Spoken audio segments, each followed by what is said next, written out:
হাদিসের আলো নারে তাকবীর আল্লাহু ওয়াহদাহু লা শারীকা লাহু وأشهد أن سيدنا وسندنا وحبيبنا ومولانا محمدا عبده ورسوله اللهم صل على محمد وعلى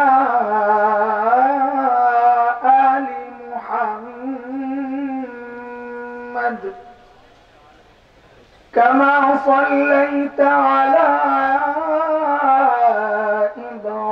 إبراهيم وعلى آل إبراهيم إنك حميد مجيد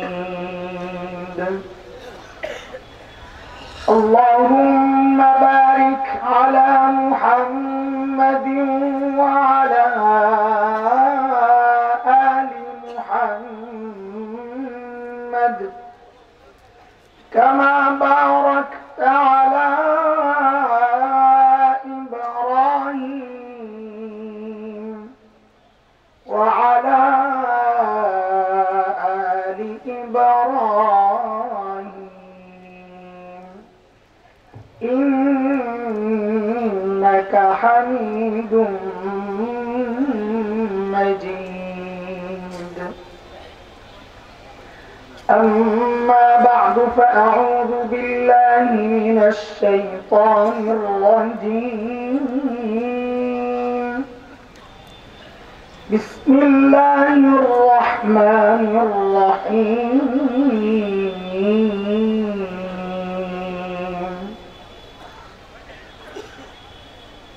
لقد من الله على المؤمنين إذ بعث فيهم رسولا من أنفسهم يتلو عليهم آياته ويزكيهم ويعلمهم الكتاب والحكمة وإن كانوا من قبل لفي ضلال مبين آمنت بالله صدق الله العلي العظيم বন্ধন সমাজ কল্যাণ যুব সংঘ কর্তৃক আয়োজিত আজকে এই তাফসীর ও কোরআন মাহফিলের চলতি অধিবেশনের সম্মানিত সভাপতি উপস্থিত হাজরাতে উলামায়ে কেরাম মুরব্বিয়ান আনজার দূর দূরান্ত থেকে আগত ইসলাম প্রিয় সুধী সমাজ রব্বুল আলামিনের অশেষ মেহেরবানি আর করুণা দয়া যে মহান মালিক দিন জানা দিন বুঝা দিন মানার মানসিকতা দিয়ে এই মজলিসে আমাদেরকে একত্রিত করেছে এটা মালিকের অনেক বড় দয়া আর করুণা মালিক বলেছেন দিন বুঝার জন্য আমি যার দিল খুলে দেই ওই বান্দা সারাক্ষণ আমার স্পেশাল নূরের আওতায় থাকে সূরা জুমারে আসছে রব বলেন أفمن شرح الله صدره للإسلام فهو على نور من ربه فويل للقاسية قلوبهم من ذكر الله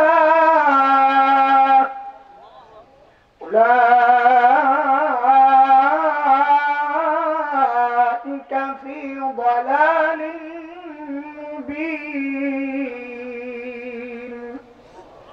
এই আয়াতের মধ্যে রব্বে কারীম এই কথাগুলো বলেছেন। মুহতারাম হাজরিন, যে মহান মালিক এই নিয়ামতে আমাকে ধন্য করলেন, ওই মালিকের শুকরিয়া আদায় করি আলহামদুলিল্লাহ। শুরুতেই আপনাদের কাছে দোয়া চাই। আমি শারীরিকভাবে আজকে আনফিট, শুরুতেই নিজের অক্ষমতা প্রকাশ করতেছি। আনফিট, গলা একদম বসা, ভাঙ্গা ভাঙ্গা গলা দিয়া যতক্ষণ চালানো যায়, এরপরে তো স্পেশাল গলা আছি, এটা পোষায় দিবে ইনশাআল্লাহ। যার গলা ভাঙ্গে না, আল্লামা মামুনুল হক ভাই, যার গলা, এটা আল্লাহ একবারে সেট আপ করে পাঠায় দিছে, এটা ভাইরাসটা ঢুকে না। মাশাআল্লাহ, আল্লাহর অনেক বড় নিয়ামত।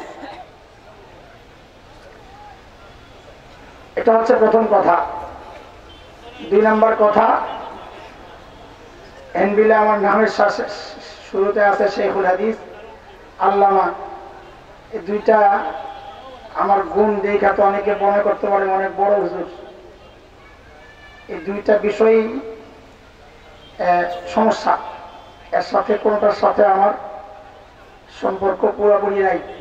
যদি বুখারী পড়ানো মানে শেখুল হাদিস হয়, তো ওইভাবে আমি পড়াই না, ছুটা ছুটা, সপ্তাহে একদিন, কোথাও মাসে একদিন, ওই রকম। এটা কেউ ধোকা খাইতে পারে। আর আল্লামা, এটা অনেক ওজনদার শব্দ। আমাদের মতো মানুষের নামের সাথে এটা লাগাইয়া কিয়ামতকে টাইনাই নেন না আপনারা। 3 নম্বর বিষয় হচ্ছে ঘোষক মাওলানা মিম সুফিয়ান। আমাদেরকে প্রচন্ড মহাব্বত করেন, এই জন্য মহাব্বত তার প্রকাশ পাওয়া যায় বলার সময়। তিনিও 2টা অতিরিক্ত কথা বলেছেন। একটা হচ্ছে মুফতি, আমি মুফতি না। ধোকা খাইতে পারেন আপনারা, খামাখা শেষে ফতুয়া জিজ্ঞেস করলে আমি বিপদে পড়ি। আমি মুফতি না।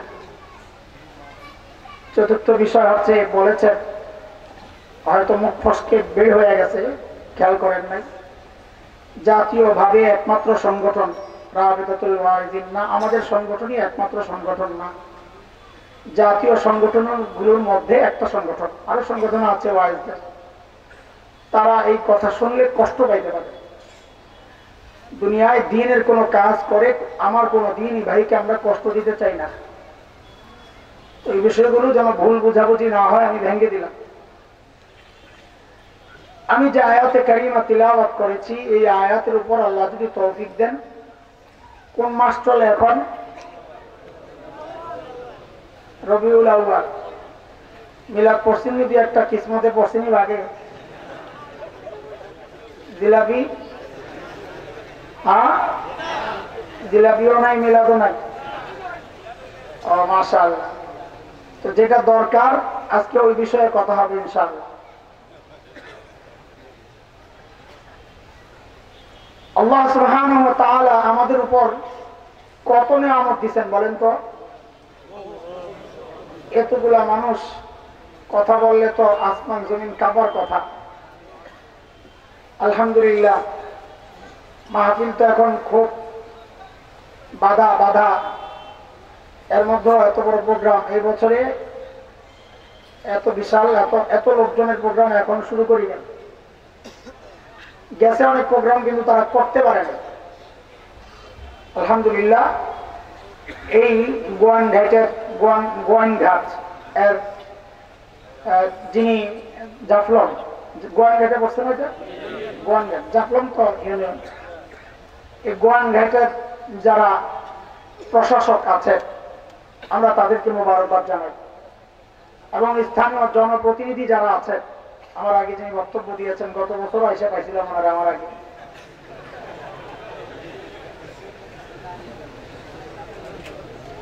এবং আরো উপজেলার ভাইস চেয়ারম্যান, বাংলাদেশের আলেম ভাইস চেয়ারম্যান আর আছে কিনা আমি জানি না, আপনাদের আছে। বোঝা গেল আপনারা আলেমদেরকে মহব্বত করেন। মারহাবা। আমরা সবাইকে মোবারকবাদ জানাই। তাদের সহযোগিতা ছাড়া এই প্রোগ্রাম সম্ভব ছিল না। সাথে সাথে যে সমস্ত বুজুর্গরা দোয়া করেছেন, সহযোগিতা করেছেন, আমরা সবাইকে মোবারকবাদ জানাই। বলেন আল্লাহ আমাদেরকে কত নেয়ামত দিচ্ছেন, কথা বলেন।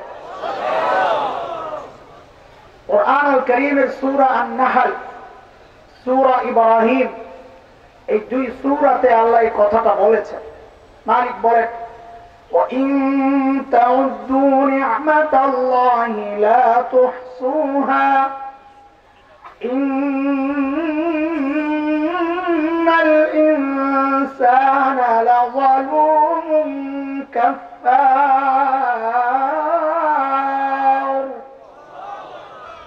আল্লাহ বলেন বান্দা কয়টা গুনবি, গনে গনে শেষ করতে পারবি না। আল্লাহু আকবার। এত নিয়ামত, কিন্তু এই নিয়ামত গুলো কি সব সমান না বড় ছোট আছে? কোনটা বড় কোনটা ছোট আল্লাহ তো বলেন নাই যে এটা বড় নিয়ামত এটা ছোট নিয়ামত, ইশারা হয়েছে। কোরআনের শব্দ ব্যবহার এটা দিয়ে আমরা বুঝেছি, বড়রা আমাদেরকে বুঝিয়েছেন। কোরআনে আল্লাহ যত নিয়ামতের কথা বলেছেন, দুইটা এমন নিয়ামত আছে যে নিয়ামতের ক্ষেত্রে আল্লাহ শব্দ মান ব্যবহার করেছেন। মান, মান মানে খোটা দেওয়া। আল্লাহর শানে আমরা খোটা দেওয়া বলবো না, বলবো আল্লাহ অনুগ্রহ প্রকাশ করেছেন। দুইটা নিয়ামত ভাই বুঝে বুঝে আগাইতে হবে। হ্যাঁ, মনোযোগ থাকবে না ইনশাআল্লাহ? আর মনোযোগ থাকলে মজা লাগবে ইনশাআল্লাহ। আমরা যখন কাউকে খোটা দেই তো আমাদের অভ্যাস কি? অনুগ্রহ অনেকগুলো থাকে, তো খোটা দেওয়ার সময় ছোটটার কথা কেউ বলে না। যেমন একজনকে 100 টাকা দিচ্ছেন, আবার ওই ব্যক্তিকে 1 লক্ষ টাকা দিচ্ছেন। খোটা দেওয়ার সময় আপনি কি বলবেন? তোরে না একদিন 100 টাকা দিছিলাম, এটা বলবেন? দিয়ে আবার খোটা দেওয়া লাগে, তো কি বলবেন? তোমার না একদিন 1 লাখ টাকা দিছিলাম। কথা বুঝে আসছেনি? বুঝা গেল খোটা দিলে মানুষ কোনটা দেয়, ছোটটা দেয় না বড়টা দেয়? তো আল্লাহ যেহেতু তার দুইটা নিয়ামতের ক্ষেত্রে খোটার যে আরবি মান ওইটা ব্যবহার করছেন, তো আমাদের বড়রা মুফাসসিররা বলেন বুঝা গেল ওই দুইটা নিয়ামত আল্লাহর পক্ষ থেকে অন্যতম সেরা বড় নিয়ামত। এর মধ্যে একটা আসছে সূরা হুজুরাতের শেষ দিকে। মালিক বলতেছেন يَمُنُّونَ عَلَيْكَ أَنْ أَسْلَمُوا قُلْ لَا تَمُنُّوا عَلَيَّ إِسْلَامَكُمْ بَلِ اللَّهُ يَمُنُّ عَلَيْكُمْ أَنْ هَدَاكُمْ لِلْإِيمَانِ إِن كُنتُمْ صَادِقِينَ। আল্লাহ বলেন বান্দা তোমাকে ঈমানের যে নিয়ামত দিছি, আমি তোমার উপর দয়া করেছি। বুঝা গেল আল্লাহর পক্ষ থেকে সবচাইতে বড় নিয়ামতের মধ্যে একটা নিয়ামত হচ্ছে ঈমানের নিয়ামত। 2 নাম্বার, আমি শুরুতে খুতবায় যে আয়াতে কারিমা তিলাওয়াত করেছি ওই জায়গায় আল্লাহ মান ব্যবহার করেছেন। কি বলেন? لقد من الله على المؤمنين إذ بعث فيهم رسولا من أنفسهم يتلو عليهم آياته ويزكيهم ويعلمهم الكتاب والحكمة وإن كانوا من قبل لفي ضلال مبين। এই আয়াতের মধ্যে আল্লাহ বলেন, এরে আমার বান্দা, আমি আমার শ্রেষ্ঠ রাসূলকে তোমাদের রাসূল বানায়া পাঠাইছি, পাঠায় আমি তোমাদের উপর দয়া করেছি। বুঝা গেল রাসূল হিসাবে মুহাম্মদুর রাসূলুল্লাহ সাল্লাল্লাহু আলাইহি ওয়াসাল্লামকে পাওয়া এটাও আল্লাহর পক্ষ থেকে বান্দার জন্য অন্যতম শ্রেষ্ঠ একটা নিয়ামত। বুঝে আসছে কথা? কত বড় নিয়ামত। আজকে একটু নবী চিনবো আমরা ইনশাআল্লাহ। রাজি আছি ইনশাআল্লাহ? আজকে আমরা আমাদের নবী চিনবো। বলে হ্যাঁ নবী চিনাইতে আসছে। নবী আমরা কম চিনি না, চিনে গিয়ে পড়ি নাকি মিয়া? বলে নবী চিনো না, চিনো না। বলে কে বলছে আপনাকে? বলে তোমার চুল বলতেছে তুমি নবী চিনো নাই, তোমার মুখ বলতেছে তুমি নবী চিনো নাই, তোমার শার্ট বলতেছে তুমি নবী চিনো নাই, তোমার বিবির শাড়ি বলতেছে তুমি নবী চিনো নাই, তোমার বাচ্চাদের বিয়ের প্রোগ্রাম গুলা প্রমাণ দিচ্ছে তুমি নবী চিনো নাই। বলে তো একটু চিনান। হ্যাঁ চিনাবো ইনশাআল্লাহ, একটু অপেক্ষা করো। ভূমিকা হিসাবে আরো দুইটা কথা বুঝে নেই, তার সামনের কথাগুলা বুঝতে সহজ হবে। ভাই আমাদের কথা আস্তে আস্তে আগাইতে হবে, বুঝায়া বুঝায়া লাইনের কথা। এক নম্বর একটা উদাহরণ দেয়, আকাশের দিকে একটা ছোট্ট বাচ্চা যদি তাকায় সে আকাশ দেখবে না দেখবে না? সত্ত্বেও যদি চোখ ঠিক থাকে, ঠিক আছে না কথা? যদি চোখ ঠিক থাকে ছোট্ট শিশু আকাশ দেখবে? আমার সাথে কথা বলেন। শিশুর বড়টা কিশোর তাকাইলে দেখবে? কিশোরের বড়টা যুবক তাকাইলে দেখবে? যদি বুড়ারা, আমরা বুড়ারা তাকাই দেখি? কথা বলে না? যদি একজন বাবা তাকান দেখবেন? যদি দাদা আর নানা তাকান দেখবেন? আচ্ছা যদি কোনো শ্বশুর তাকান দেখবেন? মাশাআল্লাহ। কোন বক্তা যদি তাকায় দেখবে? কোন মসজিদের খতিব যদি তাকান দেখবে? কোন শিক্ষক যদি তাকান দেখবে? কোন সমাজ সেবক যদি তাকান দেখবে? কোন সেনাপতি যদি তাকান দেখবেন? কোন রাষ্ট্রনায়ক যদি তাকান দেখবেন? সবাই দেখবেন। তো বড়রা বলেন আমার নবীও ওই রকম আকাশের মতো। বলে মানি কি? বলে মানি বুঝো, একটা ছোট্ট কিশোর শিশু যদি চিন্তা করে আমি মানব ইতিহাসের শ্রেষ্ঠ শিশু হতে চাই, বলে তোমার রাস্তা একটাই, তুমি শিশু মুহাম্মদুর রাসূলুল্লাহকে দেখো। একটা কিশোর যদি চিন্তা করে মানব ইতিহাসের শ্রেষ্ঠ কিশোর হতে চাই, বলে তুমি কিশোর মুহাম্মদুর রাসূলুল্লাহকে ফলো করো। একটা যুবক যদি চিন্তা করে মানব ইতিহাসের শ্রেষ্ঠ যুবক হতে চাই, বলে তুমি যুবক মুহাম্মদুর রাসূলুল্লাহকে অনুসরণ করো। একজন বৃদ্ধ যদি চিন্তা করে জগতের শ্রেষ্ঠ বৃদ্ধ আমি হতে চাই, বলে তুমি বৃদ্ধ মুহাম্মদুর রাসূলুল্লাহকে ফলো করো। একজন বাবা যদি চিন্তা করে শ্রেষ্ঠ বাবা হতে চাই, বলে তুমি বাবা মুহাম্মদুর রাসূলুল্লাহকে ফলো করো। একজন শ্বশুর যদি চিন্তা করে শ্রেষ্ঠ শ্বশুর হতে চাই, বলে তুমি শ্বশুর মুহাম্মদুর রাসূলুল্লাহকে ফলো করো। একজন দাদা আর নানা যদি চিন্তা করে শ্রেষ্ঠ দাদা আর নানা হতে চাই, বলে তুমি নানা মুহাম্মদুর রাসূলুল্লাহকে ফলো করো। একজন বক্তা যদি চিন্তা করে শ্রেষ্ঠ বক্তা হতে চাই, বলে তুমি বক্তা মুহাম্মদুর রাসূলুল্লাহকে ফলো করো। একজন ইমাম যদি চিন্তা করে শ্রেষ্ঠ ইমাম হতে চাই, বলে ইমাম মুহাম্মদুর রাসূলুল্লাহকে ফলো করো। একজন শিক্ষক যদি চিন্তা করে শ্রেষ্ঠ শিক্ষক হতে চাই, বলে শিক্ষক মুহাম্মদুর রাসূলুল্লাহকে ফলো করো। একজন সমাজ সেবক যদি চিন্তা করে শ্রেষ্ঠ সমাজ সেবক হতে চাই, বলে তুমি সমাজ সেবক মুহাম্মদুর রাসূলুল্লাহকে ফলো করো। একজন সেনাপতি যদি চিন্তা করে শ্রেষ্ঠ সেনাপতি হতে চাই, বলে তুমি সেনাপতি মুহাম্মদুর রাসূলুল্লাহকে ফলো করো। একজন রাষ্ট্রনায়ক যদি চিন্তা করে ইতিহাসের শ্রেষ্ঠ রাষ্ট্রনায়ক হতে চাই, বলে রাস্তা একটাই, রাষ্ট্রনায়ক মুহাম্মদুর রাসূলুল্লাহকে ফলো করো।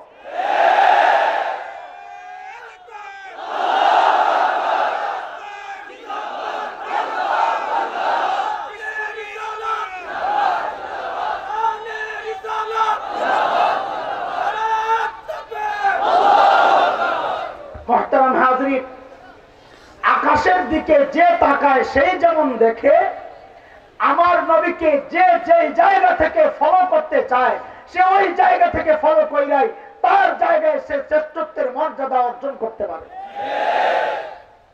বড় আজীব এক চরিত্র বানাইছেন আল্লাহ মায়া করে। কথা কিন্তু শুরু করি নাই, ভূমিকা চলতেছে, বুঝাইতেছি। একজন বাবা অঢেল সম্পদের মালিক, আমরা বলি ধনকুবের। এটা আরবিটারে সাইজ করে বাংলা বানাইছে আর কি। গনিয়ুন কবির হুন্ডে বানাইছে ধনী কুবের কবির, বিশাল পয়সার মালিক, অনেক টাকা পয়সার কোনো অভাব নাই। তার তো পায়ে জমিনে পাও পড়ে না, ভাসে, টাকার গরম আছে একটা, তার একটাই মেয়ে, সন্তান একটা, তাও মেয়ে। যার মেয়ে নাই পোড়া কপাল, সে জানবে না এই খবর। বাবারা মেয়েদের সাথে তার সম্পর্কটা একটু নিবিড়, বেশি মায়া। তো একটাই মেয়ে, তো আদরটা তো আরো বেশি। 3 নাম্বার, মেয়েটা পরমা সুন্দরী। এখন আদর বাড়ছে না আরো কমছে? মাইয়ারও অবস্থা গরম, বাবা ধনী, ধনী বাবার মেয়ে এমনি তো গরম, আবার টাকা পয়সাওয়ালা বাবা, আবার একমাত্র মেয়ে আরো গরম, আবার সুন্দরী আরো গরম। বিয়ার উপযুক্ত হয়েছে। বুঝালো, এই বেসাল উদাহরণ গুলা যত বুঝবা, তো সামনের কথাগুলো তত সহজে বুঝে আসবে ইনশাআল্লাহ। এই গরম মেয়ের জন্য বিয়ের প্রস্তাব আসছে মেয়ের বাবার কাছে, যে আপনার মেয়েরে বিয়ে করাবো, একটা ছেলে। তো মেয়ের বাবা তো গরম, তো জিজ্ঞেস করে আপনি কে? প্রস্তাব নিয়ে যে আসছেন, আপনি কে? বলে আমি ছেলের খালু। কে বলেন না? ছেলের খালু। আর গেছে খেপা, হ্যাঁ আমার মায়ের নিয়ে সস্তা পাইছ? ভাই আমাকে ঢাকায় কথা কইতাছি, আমার মায়ের হস্তা পাইছ মিয়া? খালু এসব প্রস্তাব লইয়া কি করণ লাগবো? কাবে আর বাপরে পাঠা, পোলার বাপরে পাঠা। প্রস্তাব কে দিবে? বাবা, বাবা আমার মেয়ের দাম আছে, তো হস্তা না। তো পোলার বাবা আসছে, সালাম আলাইকুম। কি সালাম আলাইকুম? খবিস গুলা থাকলে দাঁত খুলে হলো সালাম আলাইকুম। আমার ওই সালাম রে যেটা কাটবো জিব্বাকে গেলাম, সালাম আলাইকুম কইতে। ইউনিভার্সিটির শিক্ষক জাহেলে কয় সালাম আলাইকুম, এটা বলে আসো। খবিস কথাটা, সালাম আলাইকুম। আসসালাম আলাইকুম। তো বলে কে আপনি? বলে আমি ছেলের বাবা, প্রস্তাব নিয়ে আসছি। আচ্ছা আপনার নাম কি? ও কবক। আপনার বাপের নাম কি? কবক। আপনার বাপের পেশা কি? ওইটা। এলাকা কোনটা? ওইটা। বংশ কি? ওইটা। ছেলের নাম কি? ওইটা। ছেলে হাইট কত? এত। গায়ের রং কেমন? এত। চুলটি কেমন? এমন। চোখ কেমন? এমন। মাইয়া তো সুন্দরী? এমন। সব খবর লয়। ছেলের মাকে, মার বংশ কি, বন্ধু বান্ধব কারা, সব খবর লয়ে দেখছে। ওকে চলে, তো মেয়ে বিয়ে দিবে। ফাইসালা দেওয়ার সময় এখন বাবা বাজারে গেছে সদাই করতে, মেয়েদের বিদায় করতে হবে। এখন বলেন তো, বাজারে যায়া দামি শাড়ি কিনবে না কম দামি? কারণ তার তো দেওয়ার কেউ নাই মেয়ে ছাড়া, কারে দিবে? সব তো মেয়ের জন্যে। তো বাজারে যায়া সবচাইতে সুন্দর দামি শাড়িটা কিনছে, সবচাইতে সুন্দর গয়নাগুলো কিনছে, সবচাইতে সুন্দর প্রসাধনী, দামি প্রসাধনী কিনেছে। একমাত্র মেয়ে, দেওয়ার মতো কেউ নাই, টাকারও অভাব নাই, নিয়ে আসছে।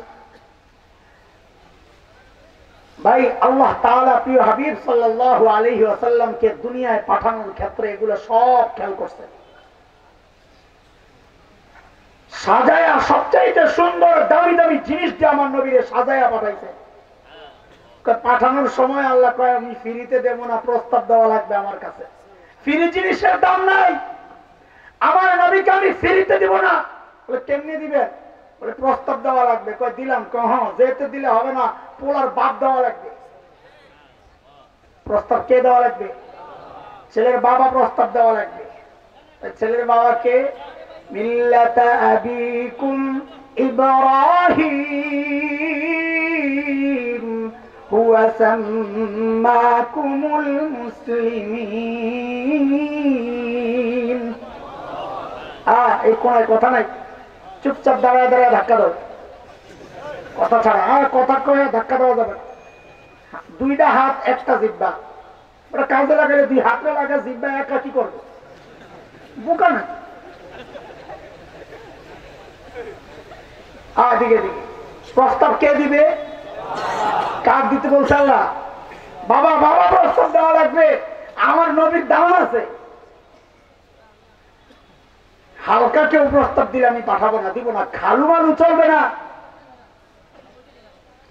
খলিল ইব্রাহিম যখন বাইতুল্লাহ বানান, আল্লাহ খলিলের দিলের মধ্যে ওই কথা ঢেলে দিয়েছেন, খলিল আমার, আপনি অনেক দামি কাজ করেছেন, অনেক দামি কাজ করেছেন, এই কাজের পুরস্কার আমি আপনাকে দিতে চাই। পুরস্কার দিব, পুরস্কার। খলিলের দিলের মধ্যে আল্লাহ ঢেলে দিয়েছেন, খলিল আপনি চান আমার কাছে, কি চাইবেন? চান। খলিল চিন্তা করেছেন, সারা জিন্দগি চায়া চায়া আল্লাহর কাছে পাইলাম আমার ইসমাইল জমজমওয়ালারে। কাকে কাকে? জমজমওয়ালা, জমজমওয়ালা। রব্বি হাবলি মিনাস সালিহিন। সারা জন্ম চায়া চায়া পাইলাম জমজমওয়ালা। সুবর্ণ সুযোগ যেহেতু পায়া গেছে, এইবার আর ছোট মোটো কোনোটা চাইব না, এইবার চাইলে আল্লাহর কাছে বড়টাই চাইব। চায়া বসলেন, আল্লাহ পুরস্কার যদি দিতে হয় আমাকে এইবার দিতে হবে কাউসারওয়ালা। জমজমওয়ালা না, এবার চাই কোনটা? দিলে বড়টাই দিতে হবে। বলে কই পাইছেন? মানে কোরআনে আসছে না। খলিল দোয়া করেছেন, রব্বানা ওয়াবাস ফীহিম রাসূলাম মিনহুম ইয়াতলু আলাইহিম আয়াতিক ওয়া ইউআল্লিমুহুমুল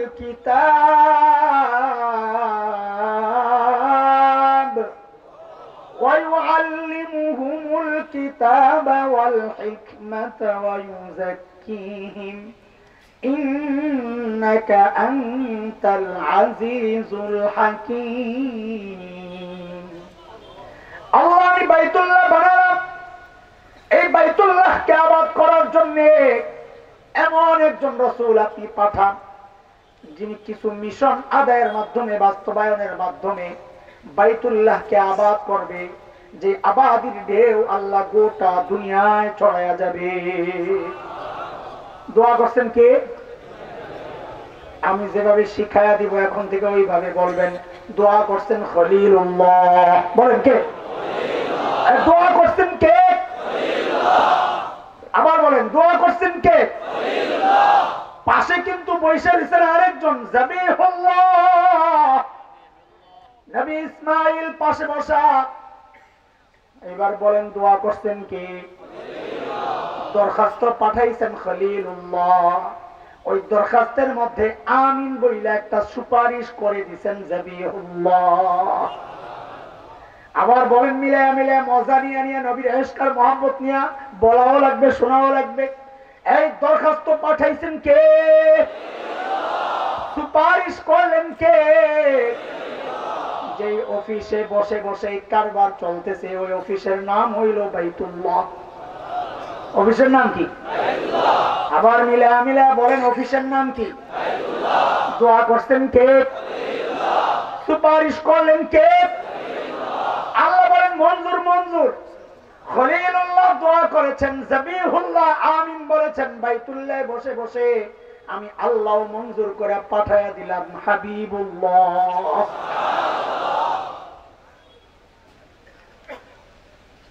আপনাদের তো বড় মাহফিল, মজমা জয়মা রয়েছে।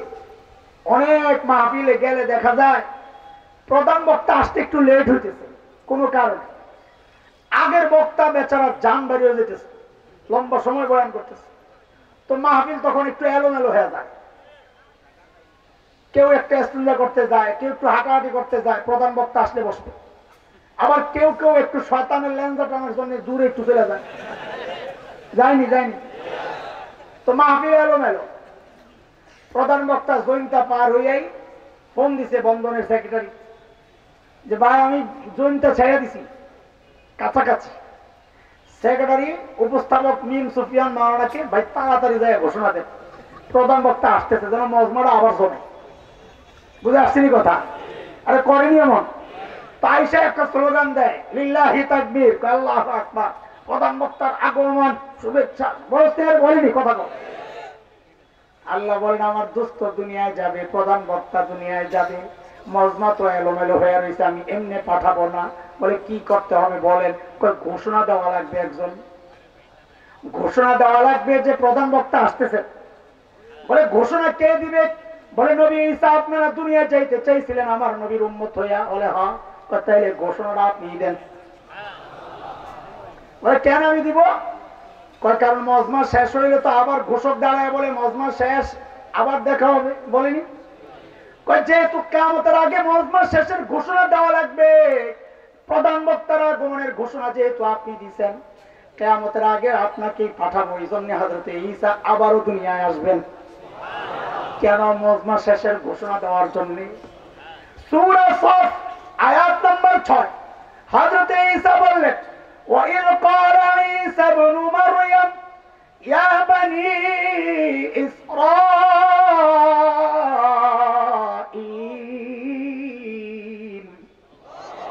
إِنِّي رَسُولُ اللَّهِ إِلَيْكُمْ مُصَدِّقًا لِمَا بَيْنَ يَدَيَّ مِنَ التَّوْرَاةِ وَمُبَشِّرًا بِرَسُولٍ يأتي من بعدي اسمه أحمد। ও বনি ইসরাইল, আল্লাহ আমাকে তোমাদের রাসূল বানায়া পাঠাইছেন। এই কথাটা আমার সাথে একবার দুইবার না তিনবার বলা লাগবে, মুখস্থ করেন। বলেন বলেন, এ বনি ইসরাইল, আল্লাহ আমাকে তোমাদের রাসূল বানায়া পাঠাইছেন। আবার বলেন, এ বনি ইসরাইল, আল্লাহ আমাকে তোমাদের রাসূল বানায়া পাঠাইছেন। আবার বলেন, এ বনি ইসরাইল, আল্লাহ আমাকে তোমাদের রাসূল বানায়া পাঠাইছেন। এই যে কথাবার্তা বলতেছি, শুধু নবীর শান আর মান বলা মাকসাদ না। আমরা তো এই ময়দানে একটা টার্গেট নিয়ে নামছি। পাও চিল্লাচিল্লি করার জন্য ময়দানে নামি নাই, আমাদের একটা মিশন আছে। এই কথাবার্তা নবীর সম্মান বলবো, ফাঁকে ফাঁকে মিশনের কথাগুলো বলে ফেলবো। 3টা পয়েন্টে কথা বলবো ইনশাআল্লাহ। বুঝে আসছে কথা? বলে তাহলে আর এগুলো বলার দরকার কি? ওই 3 পয়েন্টে ডাইরেক্ট ঢুকেন? না, বাচ্চাদেরকে ডাক্তাররা ইঞ্জেকশন দেওয়ার আগে বাচ্চারে হাতে একটা চকলেট ধরায়, নে বাবা খা, করে করে একটা খেলনা ধরায়, আর ওদিক দিয়ে ঘষতে থাকে। এক খেলনা নিয়ে ব্যস্ত, ডাক্তার ওদিক দিয়ে কুট করে ঢুকাইয়া দেয়। আর না ঢুকানো যাবে না। আরে বুঝছো কথা? তোমার নবীর সম্মান শোনাইতেছি মানে চকলেট ধরাইতেছি, সময় মতো ঠিকই ইঞ্জেকশন ঢুকাইয়া দেবে। 1 নম্বর ইঞ্জেকশনের সুই এই কথাটা, এ বনি ইসরাইল, আল্লাহ আমাকে তোমাদের রাসূল বানায় পাঠাইছেন। আমি সময় মতো বলবো, এখন ইঞ্জেকশন দেওয়ার সময় হয়েছে, সুইটা দে, তোর মনে করে দিয়ে দিয়ে আমার মনে থাকবো ইনশাআল্লাহ। হ্যাঁ, কথা এলোমেলো শোনা যাবে না, লাইন মতো না শুনলে পরে হারাইয়া যাবেন, কোত্থেকে কই গেল না। হযরত ঈসার 2টা ঘোষণা। 1 নম্বর ঘোষণা, ও বনি ইসরাইল, আল্লাহ আমাকে তোমাদের রাসূল বানায়া পাঠাইছেন। 2 নম্বর ঘোষণা, রে বনি ইসরাইল, প্রধান বক্তা কিন্তু আসতেছে, কাজেই তাড়াতাড়ি সুসংগঠিত হও, তৈরি হও। সুসংবাদ দিচ্ছি তোমাদেরকে, যার নাম হবে আহমদ। আল্লাহু আকবার। আমার নবীর নাম কি? জোরে বলো না মুহাব্বতের সাথে। যার নাম আহমদ। এই নামটা ফাঁস করে দিলেন না হযরত ঈসা? ফাঁস করে দিলেন না? ফাঁস হয়ে গেল না নাম? তো বনি ইসরাইল তো বুঝছে যে এইটা তো আখেরি পয়গম্বরের নাম, জানছে না? তো জানলে এই নামের প্রতি তো তাদের আকর্ষণ হওয়ার কথা, তাই না? আখেরি পয়গম্বর, এরা তো মনে করছে এক বংশ থেকেই আইব। তো যেহেতু আখেরি পয়গম্বর, শ্রেষ্ঠ নবী, তো সবাই তো বরকতের জন্য তার সন্তান, তার ভাই, তার আপনজনের নাম রাখার কথা আহমদ। কিন্তু নবীর নাম রাখার আগ পর্যন্ত এই নাম কেউ রাখে নাই। কেন? আল্লাহ তার নবীর নামটারে পর্যন্ত ইনটেক রাখছেন, ব্যবহার হইতে দেন নাই, কারো দিলের মধ্যে জাগতেই দেন নাই যে এই নামটা কারো রাখা লাগবে। কেন? ঈদের দিন, ঈদের আগে দিয়ে মনে আছে কিনা, যখন ছোট্ট ছিলেন আমাদের মনে আছে, বাবা ঈদের কাপড় কিনে দিলে মহল্লার পোলা পান্ডে দেখাইতাম না, ঈদ নষ্ট হয়ে যাবে। ঈদের দিন সকালবেলা বের করব। আল্লাহ যেন তার হাবিবের নামটা ইনটেক করে ধুয়ে দিচ্ছেন, অথচ নাম কিন্তু ফাঁস হয়ে গেছে, কিন্তু কেউ রাখে নাই নাম। আল্লাহ ইনটেক রাখছেন যে না, আমার হাবিবের নাম আগে রাখবো, তারপর তুলে রাখবো। আমার নবীর এক নাম আহমদ। আহমদ মানে সবচেয়ে বেশি প্রশংসাকারী। আমার নবীর আরেক নাম কি? আরে বলো বলো। সাল্লাল্লাহু আলাইহি ওয়াসাল্লাম। মুহাম্মদ মানে সবচেয়ে বেশি প্রশংসিত। কি আজীব নাম! আরে আমার তো এরকম কালাম নাই, তারপরেও যদি এই দুই নাম নিয়ে কথা বলি রাত শেষ হয়ে যাবে। এমন আজীব নাম এই দুইটা। মুহাম্মদ মানে সবচেয়ে বেশি প্রশংসিত। আল্লাহ কি কারবার করছে দেখেন। বুখারীর রিওয়ায়াত, মক্কার কাফিররা বাজারে হাটে ঘাটে যায় বলে, এই মুহাম্মদ এটা কিন্তু পাগল, জাদুকর, এর কাছে যাবি না। তো নামের মানে কি? সবচেয়ে বেশি। মানুষ বলে যেই মানুষটা সবচেয়ে প্রশংসিত উনি আবার জাদুকর, পাগল হয় কেন? কথা মিলে? পাগল আবার সবচেয়ে প্রশংসিত হয় কেমনে? তো কাফেররা বলে, এই ঘটনা তো খারাপ রে, ব্যস্ত লাগছে, নামটা পাল্টা। বলে কি নাম রাখবা পাল্টায়া? বলে এখন থেকে এর নাম হলো মুজাম্মাম, সবচেয়ে বেশি নিন্দিত। তো বাজারে যায় বলতেছে, এই মুজাম্মামের কাছে যাবি না, ওটা পাগল। তো পাবলিক কই মুজাম্মাম কি? আরে আরেক বিপদ। আল্লাহ বলে আমার নবীর বদনাম করবি? তুই সারা জীবন বদনাম কর, লোকে যদি জিজ্ঞেস করে কার বদনাম করলা, বলে যিনি সবচেয়ে বেশি প্রশংসিত। তুমি কি পাগল নাকি? সবচেয়ে প্রশংসিত ব্যক্তির আবার বদনাম হয় কেমনি? তো আল্লাহ তাআলা তার দুশমনদের নাম কি রাইখা রাখছেন আগের থেকে? ওই যে ফ্রান্সের একটা, আমি বহু নাম আছে আমার কাছে এরকম, আমি নগদের যেটা এটা উদাহরণ দিই। নাম কি ফ্রান্সের? ওটা ম্যাক্রো। ম্যাক্রো আরবি দিয়ে লিখতে গিয়ে দিয়ে হয়ে গেছে মাক্রু। কি হয়ে গেছে? মাক্রু মানে অপছন্দনীয়। এইবার তুমি সারাদিন বসে বসে প্রশংসা করো, বলে ভাই কার প্রশংসা করলা? বলে মাক্রু সাহেব। আল্লাহু আকবার। আমার নবীর নাম আহমদ। আহমদ মানে সবচেয়ে প্রশংসাকারী। মাকামে মাহমুদের মধ্যে আমার নবী আল্লাহর এমন প্রশংসা করবেন, নবী বলেন ওই শব্দে আর কেউ কোনোদিন প্রশংসা করে নাই, করবেও না। ও ভাই খালি নামটার দিকে একটু দেখো না, কি দারুণ করে সাজাইছেন আল্লাহ। আমার নবীকে আল্লাহ দুনিয়ায় পাঠাইছেন ইবাদত শেখানোর জন্য। কিসের জন্য বলেন? ইবাদতের মধ্যে সবচাইতে দামি ইবাদত কোনটা? বলেন জোরে। খেয়াল করে দেখেন, আল্লাহ নামাজটাকেও আমার নবীর নামটা দিয়া সাজাইছেন। সুবহানাল্লাহ। বলে কেমনে? বলে দেখো তুমি, আহমদ লিখতে 4টা অক্ষর, আলিফ হা মিম দাল। বলে একটা একটা মিলাইয়া দেখো। বলে তুমি যখন দাঁড়ায়া থাকো নামাজের মধ্যে, যেন আহমদের আলিফটা দাঁড়ায়া রইছে। ঠিক তুমি যখন রুকু দাও ডান পাশ থেকে দেখো পুরা হায়ের মাথা। সাজদায় যায় দেখো, একজন দিয়ে দেখায় দেখো, সাজদায় যায় দেখো পুরা মিমের মাথা। আত্তাহিয়াতুর সূরাতে বইসা দেখো পুরা একটা আস্তা দাল আল্লাহ বানায় রাখছে। শুধু কি তাই? এই ভাষার মধ্যে শ্রেষ্ঠ ভাষা কোনটা?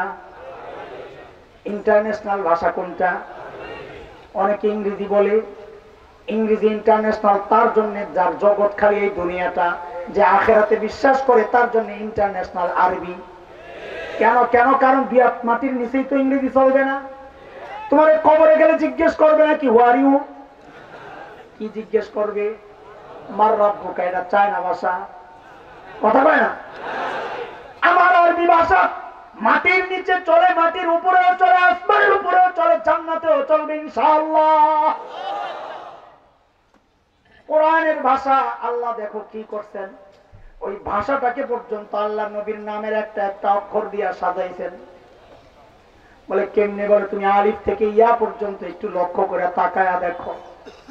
তুমি যদি আলিফকে টান দাও আমার নবী আহমদ, তুমি যদি বাকে টান দাও আমার নবী বাশীর, তুমি যদি তাকে টান দাও আমার নবী তাকি, সবচেয়ে বড় মুত্তাকি। তুমি যদি তাকে টান দাও আমার নবী আস-সাকিব, ধ্রুবতারা যার সাথে কারো তুলনা নাই। তুমি যদি জিমকে টান দাও আমার নবী জামিল, সবচাইতে সুন্দর। তুমি যদি হাকে টান দাও আমার নবী হামেদ, সবচেয়ে বেশি প্রশংসাকারী, সবচেয়ে বেশি প্রশংসিত। তুমি যদি হাকে টান দাও আমার নবী খাতামুন নবিয়্যিন। তুমি যদি দালকে টান দাও আমার নবী দাইয়ান ইলাল্লাহ। তুমি যদি জালকে টান দাও আমার নবী জাকি সবচেয়ে বড় মেধাবী। তুমি যদি রাকে টান দাও আমার নবী রাহমাতুল লিল আলামিন। তুমি যদি যাকে টান দাও আমার নবী জাহিরুল জান্নাহ, দুনিয়া থেকেই জান্নাত জিয়ারত করে আসছেন। তুমি যদি সিনকে টান দাও আমার নবী সাইয়্যিদুল বাশার, আমার নবী সাকিয়ে কাউসার। তুমি যদি শিনকে টান দাও আমার নবী শাফিউল মুজনিবিন। তুমি যদি সাদকে টান দাও আমার নবী সফিউল্লাহ। তুমি যদি দাদকে টান দাও আমার নবী দামিন উম্মতের জিম্মাদার। তুমি যদি তাকে টান দাও আমার নবী তাইয়িব, আমার নবী তাহির। তুমি যদি যাকে টান দাও আমার নবী যাহির লাইসাল বাতিন।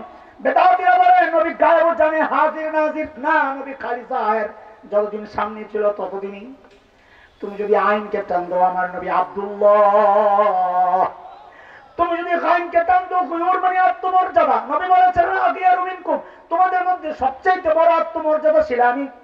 তুমি যদি ফাকে টান দাও আমার নবী ফারিক বাইনাল হাক্কি ওয়াল বাতিল, হক বাতিলের চূড়ান্ত পার্থক্যকারী। তুমি যদি কাফকে টান দাও আমার নবী কারিউল কোরআন, জগতে সর্বপ্রথম কোরআনের তেলাওয়াত করেনেওয়ালা। তুমি যদি কাফকে টান দাও আমার নবী কাফিলুল উম্মাহ, আল্লাহর আদালতে মুকদ্দমা পরিচালনা করেনেওয়ালা। তুমি যদি লামকে টান দাও আমার নবী লাঈমুশ শাইতান, শয়তানের সবচেয়ে বড় নিন্দাকারী। তুমি যদি মিমকে টান দাও আরে আমার নবী মুহাম্মদ, আমার নবী মাহবুব, আমার নবী মনসুর, আমার নবী মুজাম্মিল, আমার নবী মুদ্দাসসির, আমার নবী মুস্তাফা সাল্লাল্লাহু আলাইহি ওয়াসাল্লাম। তুমি যদি নুনকে টান দাও আমার নবী নাযীর। তুমি যদি ওয়াওকে টান দাও আমার নবী ওয়াকিল।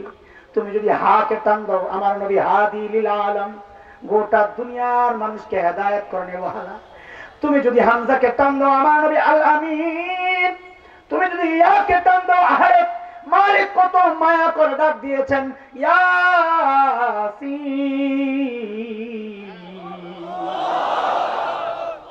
আরে ভাই নবী চিনছো? ঘোড়ার দিন চিনছো? কিচ্ছু চিনো নাই। নবীর শান কত, আল্লাহু আকবার।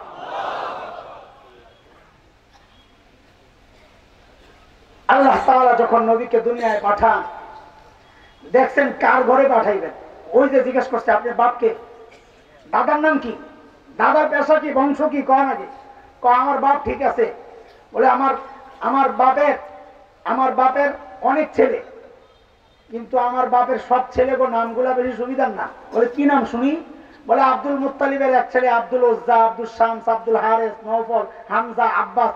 একটারও অর্থ ভালো না, এর মধ্যে তিনটার মধ্যে শিরিক আছে। লম্বা জমিন, শুকনা জমিন, পাথরের জমিন, নওফল, হামজা, আব্বাস, এগুলার অর্থ। আল্লাহ একটা নাম আলাদা করে বানাইছেন, এটার কাছে আমার প্রিয় হাবিবরে পাঠানো, কেউ যেন আশকাল করতে না পারে। বলে তুমি তাওহীদের দাওয়াত দাও, বাপের নামে শিরিক। আল্লাহ কেন এই কথা কইতে পারবি না? আমার বান্দা, আমার গোলাম, আমার নবী আব্দিয়ত শিখাবে, আমার ইবাদত শিখাবে। বাপের নাম আগে থেকে আব্দুল্লাহ ঠিক করে আল্লাহ দুনিয়া আগেই পাঠায় আছে। বলে দাদা কি করে? কয় হিসাব ভালো, সময়ের সেরা মানুষ। ও কেমনি বুঝলাম? বলে কাবার মুতাওয়াল্লি, আল্লাহ এমনি বানায় দেয়। বলে আব্দুল্লাহ? বলে হ্যাঁ। মানব ইতিহাসে দুইজন জবিহুল্লাহ। জবিহুল্লাহ বুঝেন? যাকে আল্লাহর নামে জবেহ করার জন্য নির্ধারণ করা হয়েছে, কিন্তু আল্লাহর পক্ষ থেকে ফয়সালা পাল্টায় গেছে, আর করা লাগে নাই, আল্লাহ এই জবেহকে কবুল করছেন। এইরকম মানুষ জগতে কয়জন? এক গ্রাম্য মানুষ আইসা নবীরে ডাক দিছে, ইয়াবনা জবিহাইন, ওই দুই জবিয়ের বেটা। নবী আলাইহিস সালাম হাইসা দিছে। সাহাবায়ে কেরাম বলে ইয়া রাসূলুল্লাহ কি বললো? কয় যা বলছে ঠিকই বলছে। আমার বাবাও জবিহুল্লাহ, আমার পূর্বপুরুষ ইসমাইল তিনিও জবিহুল্লাহ, আমি দুই জবিহুল্লাহর ছেলে। বলে আব্দুল্লাহ কেমনে জবিহুল্লাহ? রিওয়ায়াতে আসছে জমজম হারায় গেছে, খুঁজে পাওয়া যায় না, কই গেল? পরে আব্দুল মুত্তালিব যেহেতু মুতাওয়াল্লি, দায়িত্ব সত্তা, আব্দুল মুত্তালিব মান্নত করছে আল্লাহ জমজম যদি পাই তো আমার একটা ছেলেকে আমি কুরবানি করব। জমজম পাওয়া গেছে। তারা তো আর আমাদের মতো মুনাফিক না যে ওয়াদা দেয়, রাজনৈতিক ওয়াদা, যে ভোট দেন সব ঠিক আছে, দেওয়ার পর কয় হ্যাঁ ঠিক আছে, আমি ঠিক আছে। ঠিক না? আব্দুল মুত্তালিব আগেকার মানুষ এইরকম ছিলেন না। আব্দুল মুত্তালিব নিজের সন্তানকে কোরবানি করবেন, কাকে করবে? লটারি দিছে, লটারিতে আব্দুল্লাহ নাম আসছে। এলাকাবাসী মক্কার কাফির কুরাইশরা বলে, আব্দুল্লাহ এত সুন্দর, এর জবে করে লাইবেন, এর জবে করে না, আবার দেন। তা আবার লটারি একবার, দুইবার, তিনবার, খালি আব্দুল্লাহ নাম উঠে। তো কুরাইশের লোকজন বলে যে আব্দুল্লাহরে জবে না করে আর পরিবর্তে 10টা ওট কোরবানি দেন। তো আব্দুল মুত্তালিবের মধ্যে যেহেতু আমানতদারিতা ছিল, তো বলছে যে যেহেতু মান্নত করছি, 10টা আল্লাহর কাছে মঞ্জুর কিনা এটাও পরীক্ষা করতে হবে। তো পরীক্ষা কেমনে করছে? একদিকে 10 ওট, একদিকে আব্দুল্লাহ, লটারি দিছে। ওই সময় আব্দুল্লাহ নাম আসছে। এখন কি করা? ওট বাড়ান, বাড়াইছে, ওট দিছে 20টা, আবার লটারি, আবার আব্দুল্লাহ নাম। এইবার আরো বাড়ান, এইবার দিছে 30টা, দিল লটারি, আবার আব্দুল্লাহ। 40, আবার আব্দুল্লাহ। 50, আবার আব্দুল্লাহ। 60, আবার আব্দুল্লাহ। 70, আবার আব্দুল্লাহ। 80, আবার আব্দুল্লাহ। 90, আবার আব্দুল্লাহ। 100, এইবার নাম আসছে 100। আল্লাহ জানায় দিচ্ছেন, আমার নবীর বাবের হস্তায় কোরবানি দিবা, 100 দাও। আর আল্লাহ এই প্রত্যেকের ব্যাপারে কথা বলতে গেলে রাত শেষ হয়ে যাবে। আমাদের তো একটা টাইম নির্ধারিত, আমার দৌড়াইতে হবে, তাইলে আমার পয়েন্ট ছুটে যাবে। আমি কিন্তু এখনো তুমি করে চকলেট খাওয়াইতেছি, জায়গায় ঢুকি নাই। এক জায়গায় খালি খটকায়, প্রথম পয়েন্টে ঢুকতেছি। মনোযোগ আছে তোমাদের? এতক্ষণ যা বলছি যদি এই কথাগুলো বুঝা না থাকো সামনে, তো এই পুরো আমার কষ্টটা বেকার যাবে। লাভবাহিক হাজির সবাই? মাশাআল্লাহ। এক জায়গায় খালি খটকা যে আল্লাহ তাআলা আপনার একটা উদাহরণ দিচ্ছেন, বাপের সাথে মাইয়ার বিয়া দেওয়ার ক্ষেত্রে সুন্দর বাড়ি দেখে, জামার বাড়িটা সুন্দর কিনা এটা দেখে না। তো আল্লাহ তো তা দেখলো না। বলে কই দেখলো না? কই দুনিয়ার মধ্যে আরো কত সুন্দর সুন্দর এলাকা ছিল, কাশ্মীর ছিল, ভূস্বর্গ বলা হয়, দুনিয়ার জান্নাত, সুইজারল্যান্ড, ইউরোপের কত সুন্দর সুন্দর দেশ। ওই দেশে নবীরে না পাঠাইয়া আল্লাহ এমন এক জায়গায় পাঠাইলেন, বৃক্ষলতাহীন, জলশূন্য, বালুকাময় জায়গা, খানা নাই, পানি নাই, ফল নাই, ফসল নাই, পাহাড়ি এলাকা, বালুকা, বালুময় এলাকা, এইরকম পাথরের এলাকায় আল্লাহ নবীরে পাঠাইলেন কেন? সুন্দর এরিয়ায় পাঠাইতে পারলেন না? পেস লাগেনি একটু আগের কথার সাথে? আর কি লাগেনি? এটার জবাব দিতে গেলে আমার প্রথম পয়েন্টে কথা আগাবে ইনশাআল্লাহ। আল্লাহ নবীকে জাজিরাতুল আরবে কেন পাঠাইলেন? এই যুবক খেয়াল করো, জাজিরাতুল আরবে নবীকে আল্লাহ কেন পাঠাইলেন দুনিয়ার আর জায়গায় না পাঠাইয়া? ভাই, জাজিরাতুল আরবকে তুমি বিশ্ব মানচিত্রের মধ্যে একটু খুইলা দেখো, গবেষণা করো, দেখবেন জাজিরাতুল আরব বিশ্ব মানচিত্রের মধ্যে 3 দিক থেকে পানি। একদিকে লেগে আছে জর্ডান, ইরাক, সিরিয়া, ওই দিক দিয়া 3 দিকে শূন্য। ঠিক মানব দেহের মধ্যে মানুষের যে হাত, কলবের অবস্থা এইরকম, 3 দিকে শূন্য, একদিকে লেগে গেছে। এই জন্য জাজিরাতুল আরবকে বলা হয় জিওগ্রাফিক হার্ট, মানচিত্রের হার্ট। এটা একদম মাঝখানে, একদিকে লেগে আছে হার্ট, যেমন একদিকে লেগে আছে, 3 দিকে শূন্য। আল্লাহ আমার নবীকে ওই হার্টের মধ্যে পাঠাইছেন কেন? এটা বুঝার জন্য আরেক জায়গায় যেতে হবে। আমার নবী দুনিয়ায় আসার আগ পর্যন্ত যত দর্শন ছিল, গ্রিক দর্শন, রোমান দর্শন, ইরাকি, ব্যাবিলনিয়ান, মিশরী দর্শন, পারস্য দর্শন, সমস্ত দার্শনিকদের বক্তব্য ছিল মানুষকে নিয়ন্ত্রণ করে তার ব্রেন। গোটা দুনিয়ার বিরুদ্ধে সর্বপ্রথম মুহাম্মদুর রাসূলুল্লাহ সাল্লাল্লাহু আলাইহি ওয়াসাল্লাম দাঁড়ায়া ঘোষণা করলেন যে না, মানুষকে তার ব্রেন নিয়ন্ত্রণ করে না, মানুষকে নিয়ন্ত্রণ করে তার হার্ট। নবী ঘোষণা দিলেন, আলা ইন্না ফিল জাসাদি মুদগা ইযা সালুহাত সালুহাল জাসাদু কুল্লু ওয়া ইযা ফাসাদাত ফাসাদাল জাসাদু কুল্লু আলা ওয়া হিয়াল কলব। এরা আমার উম্মত, মানব দেহের মধ্যে একটা গোশতের টুকরা আছে, ওই গোশতের টুকরা ঠিক হয়ে গেলে গোটা বডি ওকে। গোস্তের টুকরাটার মধ্যে পচন ধরলে বড়িতেও পচন ধরে। কথা বুঝে আসছে? এইবার বুঝেন আল্লাহ আমার নবীকে হার্টে কেন পাঠাইছেন। নবী, আপনার আগে আমি আর কাউকে বিশ্ব নবী বানাই নাই, আপনি একমাত্র বিশ্ব নবী হাবিব, এই জন্য আমি আপনাকে হার্টে পাঠাইছি। কেন? বলে আপনি হার্টের মধ্যে মেহনত করেন, হার্ট ঠিক হয়ে গেলে গোটা দুনিয়ার বডি ঠিক হয়ে যাবে।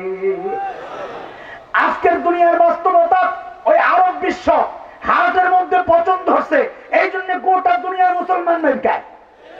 এই হার্ট যদি ঠিক হয়ে যায়, আরব বিশ্ব যদি ঠিক হয়ে যায়, খোদার কসম এখনো মুসলমান গোটা বিশ্ব শাসন করবে। কথা কিন্তু শেষ হয় নাই, ঢুকতেছি। বুঝেন বুঝেন আল্লাহ আমার নবীকে দুনিয়ার মাঝখানে কেন পাঠাইছে। দুইটা কারণ বলতেছি, দুইটা উদাহরণ দিলে বুঝবেন। একটা পুকুর, বিশাল পুকুর বলে, কি বলে, পুকুরের ঠিক মাঝখানে একটা ঢিল ছুঁড়েছে, ঢেউটা সমান তালে চারিদিকে ছড়াবে, তাই না? কিন্তু আপনি যদি এক সাইডে ঢিলটা ছুঁড়েন, একদিকে দ্রুততার সাথে লাগবে শক্তিশালী ভাবে, আরেক দিকে যেতে যেতে দুর্বল হবে, দেরিও হয়ে যাবে। কথা ঠিক কিনা? আল্লাহ আমার নবীকে যেহেতু বিশ্ব নবী বানাইছেন, এই জন্য দুনিয়ার হাট আর মাঝখানে পাঠাইছেন। কেন? যেন হেদায়েতের নূরটা সমান তালে সারা দুনিয়ায় ছড়ায় যায়। একটা উদাহরণ দিলে আরো ভালো বুঝবেন। একজন বড় মুফাসসির ছিলেন ঢাকার, আল্লামা আব্দুল গফফার রহমতুল্লাহ আলাইহি, শাইখুল হাদিস আল্লামা আজিজুল হক রহমতুল্লাহ আলাইহি ডান হাত বাম হাত, বাংলাদেশ খেলাফত মজলিসের প্রতিষ্ঠাতা আমির ছিলেন আব্দুল গফফার রহমতুল্লাহ আলাইহি। বড় দারুণ বয়ান করতেন, আমাদের মতো তো ভুং ভাঙা ছিল না, কালা বেড়া উষা সাদা সিধা কথা বলতেন। তো হুজুরের এক গল্প আমাদের এই কথা বোঝার জন্য বড় কারণ। বলে আমরা ইন্ডিয়াতে গেছি কয়েক আলেম সফরে, তো আমাদেরকে সকালবেলা নাস্তা দিছে বড় প্লেটের মধ্যে গরম শুকনা খিচুড়ি, ইন্ডিয়ানরা খায়, মাঝখানে দিছে একটু ঘি। তো গরমের তাপে ঘি গইলে যায়, ওই একটু একটু ঘি নেয়, খিচুড়ি দিয়ে মাইখা খায়। মোকলা রসকেন দিবে না, বাড়ি যায় খাই। পশ্চিম কোনটাও? এটা পশ্চিম। তো পশ্চিম দিকে, ডিশের পশ্চিম দিকে যে মাওনা বসছে, উনি কি করছে, ঘিয়ের মধ্যে আঙ্গুলটা না ঢুকাইয়া নিজের দিকে খিচুড়ির মাঝখান দিয়ে একটা টান মারছে, একটা ফাঁক তৈরি হয়েছে না, ঘি সব ওদিকে ছুটছে পশ্চিম দিকে। টান দেওয়ার সময় উনি কি বলে, বলে ইসলাম প্রথমে মক্কা থেকে হাবশার দিকে হিজরত করছে। ঘিরে বানাইছে ইসলাম মাঝখানে যে, আর হাবশা হইল মক্কা থেকে পশ্চিমে। আজকের দুনিয়ার মানচিত্রে লোহিত সাগরের পশ্চিম পার ইথিওপিয়া, ইরিত্রিয়া যে দেশ, ওগুলোই নবী যুগের হাবশা। কি সব ছুটছে হাবশার দিকে। পূর্ব দিকে যাই মাওনা বসছে, দেখছে ঘি তো সব হাবশাওয়ালা খাইব। উনি আবার আঙ্গুল ঢুকায় নিজের দিকে টান দিয়ে কয়, তারপর ইসলাম মক্কা থেকে মদিনার দিকে হিজরত করছে। কারণ মক্কা থেকে মদিনা হইল পূর্ব দিকে। আব্দুল গফফার সাহেব বলে, কারবার তো খারাপ, ঘি তো দেখা যায় মক্কার হাবশাওয়ালা, মদিনার হাবশাওয়ালারা খাই লইব, আমি তো ভাগে পাবো না। আমি দেরি করলাম না, তাড়াতাড়ি হাতের হাতাগুলা বইটা ঘিডারে পুরা খিচুড়িতে মাখলাম আর বললাম, এরপর ইসলাম গোটা দুনিয়ায় ছড়াইয়া গেছে।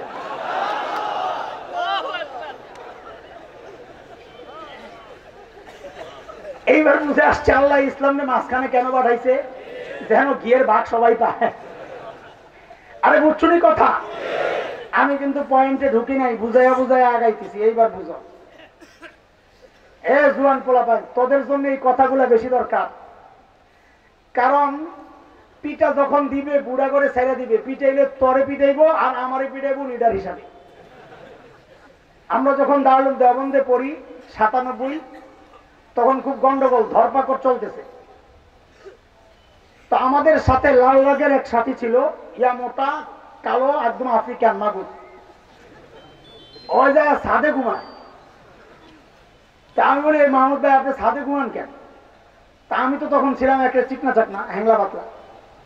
তা আমারে বলে কি, ভাই রে তরে যদি ধরে তো মায়া করে পিড়াইব না, এটা কি পিড়ামো, আর আমারে ধরলে তো পিড়াই মজা পাইব। ঠিক তখন আমার মাথায় একটা কথা আসছে, তাইলে তো কারবার শাস্তি কি, আমি কবরে দেওয়ানবাগিরে রাখার পর ফিরিস্তারে পিড়াই দেখি মজাটা তাই করে যায়।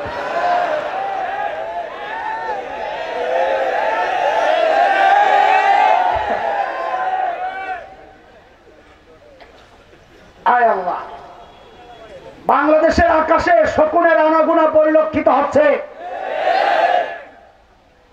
বাংলাদেশের উত্তরবঙ্গ পার্বত্যাঞ্চল, তোমাদের এই সীমান্ত এলাকাগুলো বাদ নাই, খ্রিস্টান মিশনারিরা কাজ করতেছে। হাজার হাজার খ্রিস্টান মিশনারি, শত শত নয়, হাজার হাজার নয়, লক্ষ লক্ষ মুসলমানকে খ্রিস্টান বানাচ্ছে, প্রলোভন দেখায়া, পয়সা দিয়া, ধোকা দিয়া, কোরআনের অপব্যাখ্যা করে করে। জানা আছে? আমরা গেলাম দিনাজপুর, এই খেয়াল করে শোনো আমার প্রথম পয়েন্ট। আমরা গেলাম দিনাজপুর, মুরতাদ হয়ে গেছে যারা, ইসলাম ত্যাগ করে যারা খ্রিস্ট ধর্ম গ্রহণ করেছে, তাদেরকে দাওয়াত দেওয়ার জন্য গেলাম দিনাজপুর। মিশনারিদের পক্ষ থেকে পুলিশকে নোটিশ করা হলো যে ঢাকা থেকে কিছু মৌলবী আসছে, এদের মতি গতি বেশি ভালো লাগতেছে না, গন্ডগোল লাগতে পারে। পুলিশ আমাদেরকে তলব করছে, তারপর আমাদেরকে একটা কথা জিজ্ঞেস করছে। পুলিশের প্রশ্ন, এই প্রশ্ন যদি আমি করি আপনাদের সামনে, দেখবেন এই জায়গায় অনেকের মাথায় ঢুকবে, হ্যাঁ পুলিশের কথা তো ঠিকই আছে, প্যাস লাগতে পারে। কি প্রশ্ন? পুলিশের প্রশ্ন হচ্ছে, আচ্ছা হুজুর একটা কথা বলেন, মুসলমানরা আমরা ইসলামের দাওয়াত গোটা দুনিয়ায় দেই কিনা? আমি তো হ্যাঁ দেই। আমেরিকায় দেই, দেই। ফ্রান্সে দেই, দেই। এই জন্য তো ফ্রান্সের মাথা খারাপ, কারণ 3 ভাগের 1 ভাগ মুসলমান হয়ে গেছে। এখন এরা ডরাইতেছে আর একটু বাড়লে তো ক্ষমতা যাবে না, ওটা এমনি যাইব। আমরা তো বলি অপেক্ষা কর হে ফ্রান্স, খুব শিগগির এটা হবে ইউরোপে মুসলমানদের নতুন ব্রাঞ্চ, ইনশাআল্লাহ ইনশাআল্লাহ। আফ্রিকা ইসলামের দাওয়াত দেই, রাশিয়ায় দেই, ইউরোপে দেই। আমি তো হ্যাঁ দেই। তাইলে তারা তো আমাদেরকে বাধা দেয় না, তো তাদের ধর্ম বাংলাদেশে প্রচার করলে আমরা কেন বাধা দিই? প্রশ্ন বুঝে আসছে? খ্রিস্টানরা তাদের ধর্ম বাংলাদেশে প্রচার করলে আমরা কেন বাধা দেই? তারা তো আমাদেরকে বাধা দেয় না। তা আমি বলি, এই প্রশ্ন যদি কারো মাথায় জাগে তো বুঝতে হবে সে তার নবী চিনে নাই। কেন? বুঝেন বুঝেন, বুঝার জিনিস এগুলা। আল্লাহ তাআলা আমার নবী দুনিয়ায় আসার আগে যত নবী পাঠাইছে, সমস্ত নবীদের সাথে 3টা বিষয় নির্ধারিত ছিল। কয় বিষয়? ওই নবীর টাইম ছিল নির্ধারিত।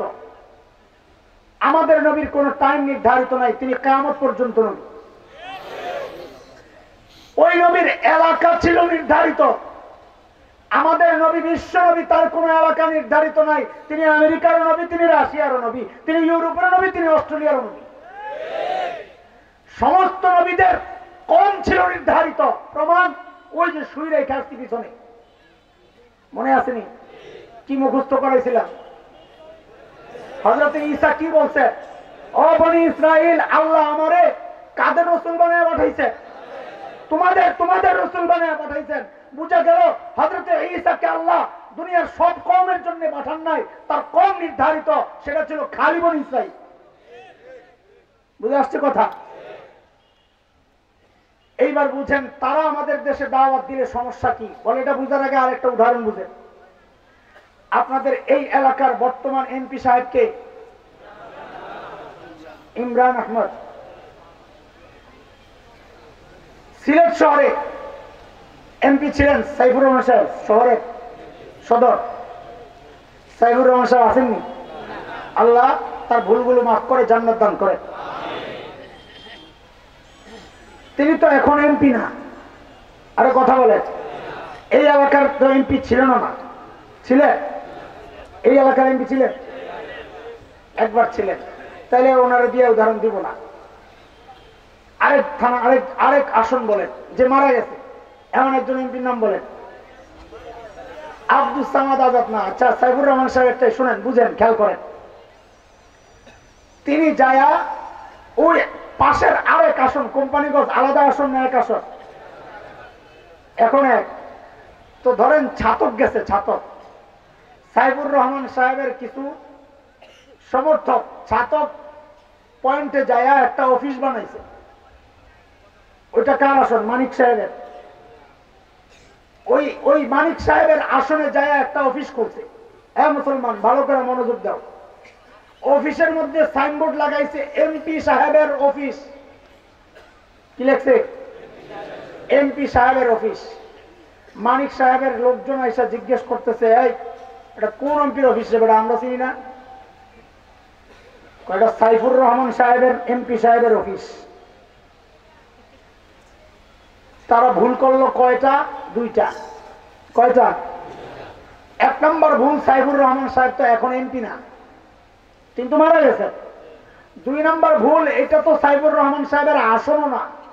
অফিস খুলবি তার আসনে যায় খোল, এরপরেও খোলার অধিকার নেই, কারণ তার তো ডেট শেষ হয়ে গেছে।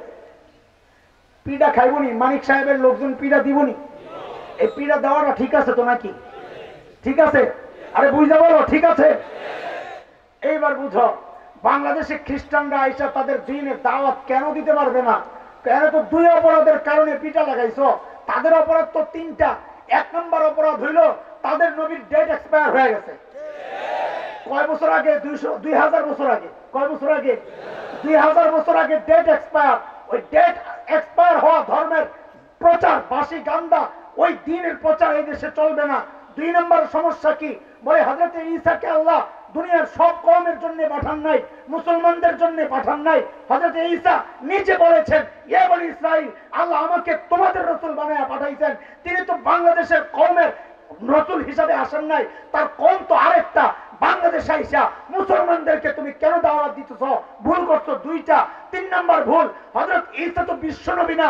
হযরত ঈসা নিজে বলেছেন, আজকের বিকৃত বাইবেলের মধ্যে আসছে, তিনি বলেন আল্লাহ আমাকে ফিলিস্তিনের একটা নির্দিষ্ট অঞ্চলের জন্য পাঠাইছেন। বুঝা গেল হযরত ঈসার অঞ্চল নির্ধারিত, ওই অঞ্চল বাদ দিয়া আরেক আসনে আইসা অফিস খুলতে চাইছো। তিনটা অপরাধের কারণে। আই তোমার তো কপাল ভালো, আমরা আমার ভাইকে দাওয়াত দিয়ে ফিরত আনতে চাইছি।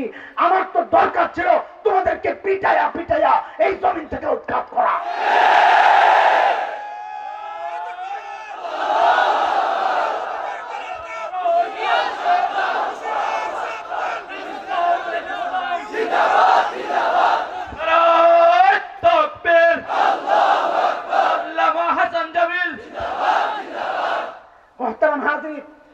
তাহলে ইসলামের দাওয়াত গোটা দুনিয়ায় কেন চলে? বলে ওই বয়ান তো করতেছি। আরে দুনিয়ায় কোন নবীকে আল্লাহ বিশ্ব নবী বানান নাই। আমার নবী বিশ্ব নবী, রহমাতুল লিল আলামিন। তিনি আমেরিকার নবী, ইসলামের দাওয়াত আমেরিকায় চলবে। তিনি অস্ট্রেলিয়ার নবী, ইসলামের দাওয়াত অস্ট্রেলিয়ায় চলবে। তিনি আফ্রিকার নবী, ইসলামের দাওয়াত আফ্রিকায় চলবে, ইউরোপে চলবে, বাংলাদেশে চলবে, গোটা দুনিয়ায় চলবে, কিয়ামত পর্যন্ত চলবে। আমরা যুবক চোখ কান সব খোলা রাখো, শকুন কিন্তু ঘুরতেছে। কারণ কি? কারণ হচ্ছে চুন খায়া জিব্বা পড়ছি। এখন তুমি দই কইলে আমি বিশ্বাস করতে রাজি না। কোন জায়গায় চুন খাইছো? চুন খাইছি পূর্ব তিমুরে, চুন খাইছি দক্ষিণ সুদানে, মুসলিম রাষ্ট্র ইন্দোনেশিয়ার একটা দ্বীপের মধ্যে পূর্ব তিমির। খ্রিস্টানরা তাদের ধর্মের দাওয়াত দিয়া দিয়া খ্রিস্টান বানায়া বানায়া একসময় স্বাধীনতা ঘোষণা কইরা হাজার হাজার মুসলমানকে কুবায়া কুবায়া হত্যা করেছে। আজকে সেটা পূর্ব তিমির একটা স্বাধীন খ্রিস্টান রাষ্ট্র। সুদান মুসলিম রাষ্ট্র, আফ্রিকায় 13 দূষিত অঞ্চল। এই অঞ্চলটার মধ্যে তারা টার্গেট নিয়ে লক্ষ লক্ষ মানুষকে খ্রিস্টান বানাইয়া স্বাধীনতা ঘোষণা দিয়ে দিছে। আর জাতিসংঘ লাল কুত্তার অফিসে বৈশা বৈশা এই ঘোষণাকে সাপোর্ট করার জন্য তারা তো অপেক্ষাই থাকে, দিয়ে দিছে। এই জন্য তোমাদের ওই সেবার আড়ালে যে কাজ, ওগুলা দেখলেই আমরা ভয় পাই, কারণ আমরা জানি তোমাদের মতিগতি ভালো না। তোমাদের কাছে একটা অনুরোধ, আমরা যেমন তোমাদের চেহারাটা চিনছি, তোমরাও একটু আমাদের ইতিহাস পড়ো, তাইলে তোমাদের সুবিধা হবে ইনশাআল্লাহ। বলে কি ইতিহাস? বলে মনে করো এটা পূর্ব তিমুর, এটা পূর্ব তিমুর, এটা মনে করছো? এটা ইন্দোনেশিয়া, এটা মনে করছো? আরে ইন্দোনেশিয়া তো শাইখুল হিন্দকে পায় নাই। আরে ওই সুদান তো শাইখুল হিন্দ হযরত মাদানীকে পায় নাই। এই বাংলাদেশ শাইখুল হিন্দের রুহানি সন্তানরা বাস করে। এই জমিনকে নিয়ে যদি তোমার এই পরিকল্পনা তুমি আঁটো, শুনে নাও, কান খুলে শুনে নাও, এই পবিত্র জমিনে হযরত মাদানী বিচরণ করেছেন। এই পবিত্র জমিনে লাখো আলেমের রক্ত ঝরেছে। এই পবিত্র জমিনে আজও এরকম আল্লাহওয়ালারা তাহাজ্জুদ পড়ে পড়ে চোখের পানি দিয়ে জমিনকে ভিজায়। এই জমিন দখল করবা, এই মানচিত্র টুকরা টুকরা করবা। খোদার কসম, আমাদের পেট যদি দেয়ালে থেকে যায়, জেনে রাখ কুলাঙ্গাররা, মানচিত্র দখল করবি থাক দূরের কথা, টুকরা টুকরা করবি থাক দূরের কথা, তোদের একটাকেও পালাতে দেব না ইনশাআল্লাহ।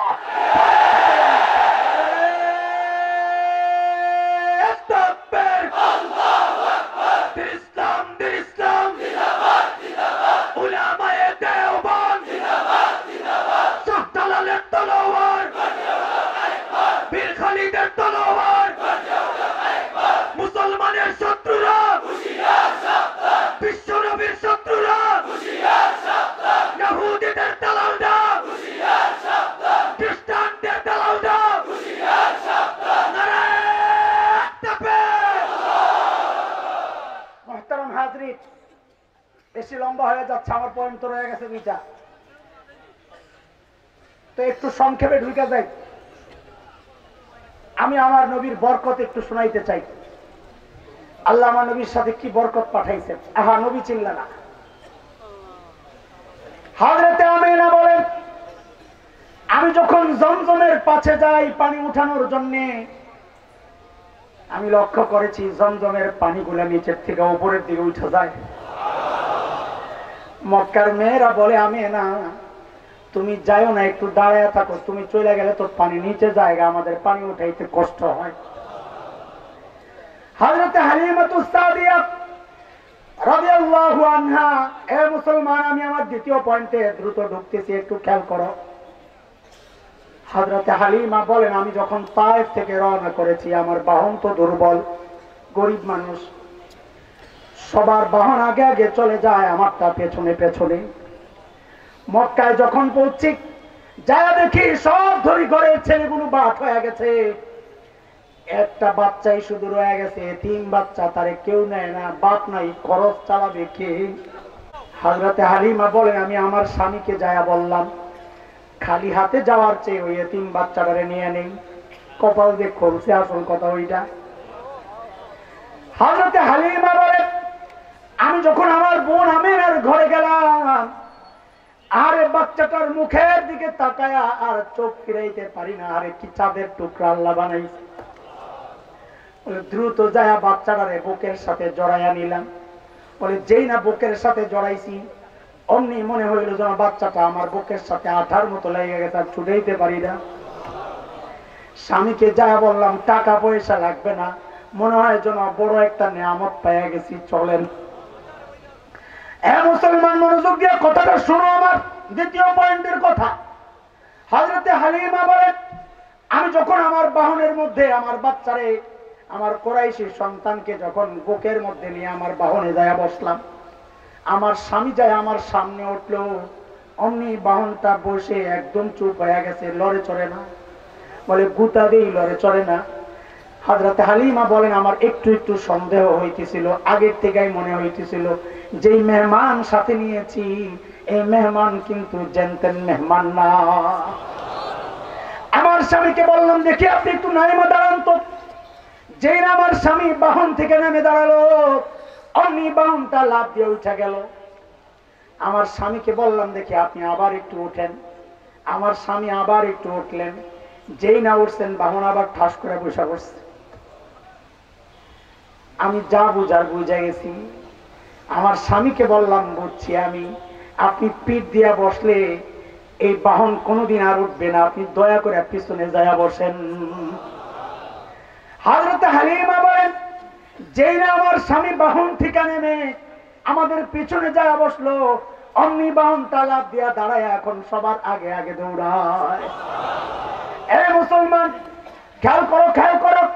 আল্লাহ তার শিশু বন্ধুকে, এখন নবুয়তের সময় হয় নাই, বহু লম্বা টাইম বাকি, এই শিশু বন্ধুকে আল্লাহ কি ইজ্জত দিয়েছেন, নিজের আপন দুধ বাবাকেও পর্যন্ত পিঠ দিয়া বসতে দেন নাই আল্লাহ। বলে না, আমার নবীকে পিঠ দিয়ে বসা যাবে না, পিছনে যায় বসো।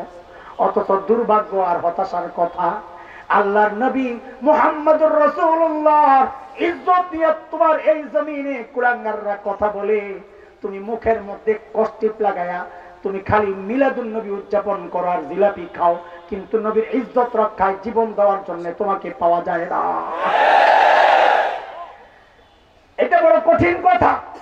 আল্লাহ বহু বিষয় ছাড় দিয়েছেন। নবীর সাথে বেয়াদবি আল্লাহ বলেছেন ইন্না শানিআকা হুয়াল আবতার, নবী আপনার সাথে যারা বেয়াদবি করবে, আপনার শত্রুদের নাম গন্ধ এই দুনিয়া আমি রাখবো না, তারা নিশ্চিহ্ন হয়ে যাবে ইনশাআল্লাহ। কথা কোন ঠিক কিনা? এই জন্য আমরা বলি নবীর দুশমনরা তোরাও নিশ্চিহ্ন হবি। তোদেরকে যদি কেউ সাপোর্ট করে শেল্টার দেয়, খোদার কসম এটা সরকার হইলেও ওই সরকার টিকতে পারে না, পারে না, পারে না। আল্লাহর নবীর দুশমনরা এই জমিনে টিকতে পারে না। কথা বলো ঠিক কিনা? এর দোস্ত আল্লাহ বলেছেন নবীর সাথে যারা দুশমনি করবে লা ঈমান লাহুম, নবীকে যারা গালি দিবে আল্লাহ বলেছেন লা ঈমান লাহুম, তাদের সাথে কোনো আপোষ চলবে না, কোনো চুক্তি চলবে না। এই জন্য আমাদের সরকারের কাছে আমাদের নিবেদন, এটা হেফাজতে ইসলাম বাংলাদেশের পক্ষ থেকে ওই দাবি জানানো হয়েছে, আল্লাহর নবীকে নিয়ে যারা কটূক্তি করেছে, আল্লাহর নবীর ব্যঙ্গচিত্র একে যারা বেয়াদবি করেছে, ওই ফ্রান্সের সাথেও আমাদের কোনো মৈত্রী চুক্তি থাকতে পারে না, আমাদের কোন রকমের সম্পর্ক থাকতে পারে না, কূটনৈতিক সম্পর্ক থাকতে পারে না। কথা বলতে আমাদের একটাই কথা, যেই জমিনে প্রতিদিন লাখো বার উচ্চারিত হয় আশহাদু আন্না মুহাম্মাদুর রাসূলুল্লাহ, ওই জমিনে নবীর দুশমন ওই লাল কুত্তাদের অফিস থাকতে পারে না, পারে না, পারে না। কথা বল, পারে না। আমাদের একটাই দাবি, এই মহাসম্মেলন থেকে এই লাখো জনতা থেকে একটা উচ্চারণ আজকে উঠতে হবে, বাংলাদেশের মুসলমানদের এই পবিত্র জমিনে ফ্রান্সের সরকার যদি নিঃশর্ত ক্ষমা না চায়, তাদের এই জায়গায় দূতাবাস থাকতে পারে না, থাকতে দেওয়া হবে না।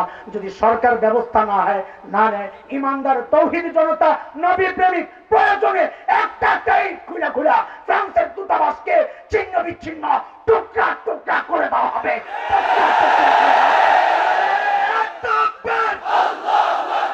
ফ্রান্সের দূতাবাস জ্বালিয়ে দাও, পুড়িয়ে দাও। বিশ্ব নবীর অপমান সইবে না রে মুসলমান। ফ্রান্সের পণ্য বন্ধ করতে হবে। ফ্রান্সের পণ্য বিশ্ব নবীর অপমান। জিহাদ জিহাদ জিহাদ চাই, সাবিলুনা সাবিলুনা, তরিকুনা তরিকুনা।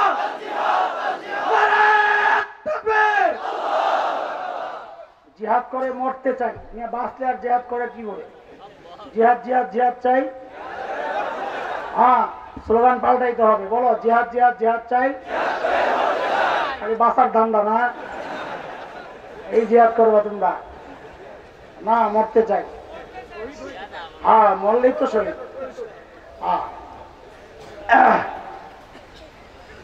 হযরতে হালিমাতুস সাদিয়া, আমি দ্বিতীয় পয়েন্ট শেষ করছি, তাড়াতাড়ি আগাইতেছি, কারণ তোমরা কাল লেগে অপেক্ষা করছিলাম, এটা বুঝতেছিলাম।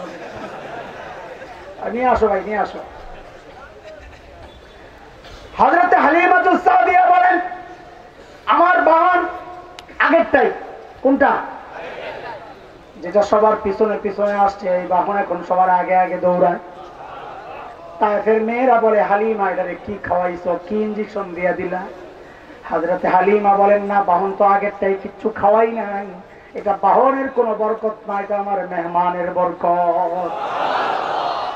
হযরতে হালিমার বকরিগুলো যখন ময়দানে যায়, যখন ময়দান থেকে ফেরত আসে, সবাই লক্ষ্য করলো উলানগুলা দুধে ভরা। তায়েফের মেয়েরা জিজ্ঞেস করে হালিমা তোমার বকরি দুধ খায় কোন জায়গায়, একটু দেখায় দাও না। ওই যে আমরা মোটা তাজা পোলাপাইন দেখলে বলি এই তোর বাপে কোন দোকানের চাইল খাওয়ায় রে?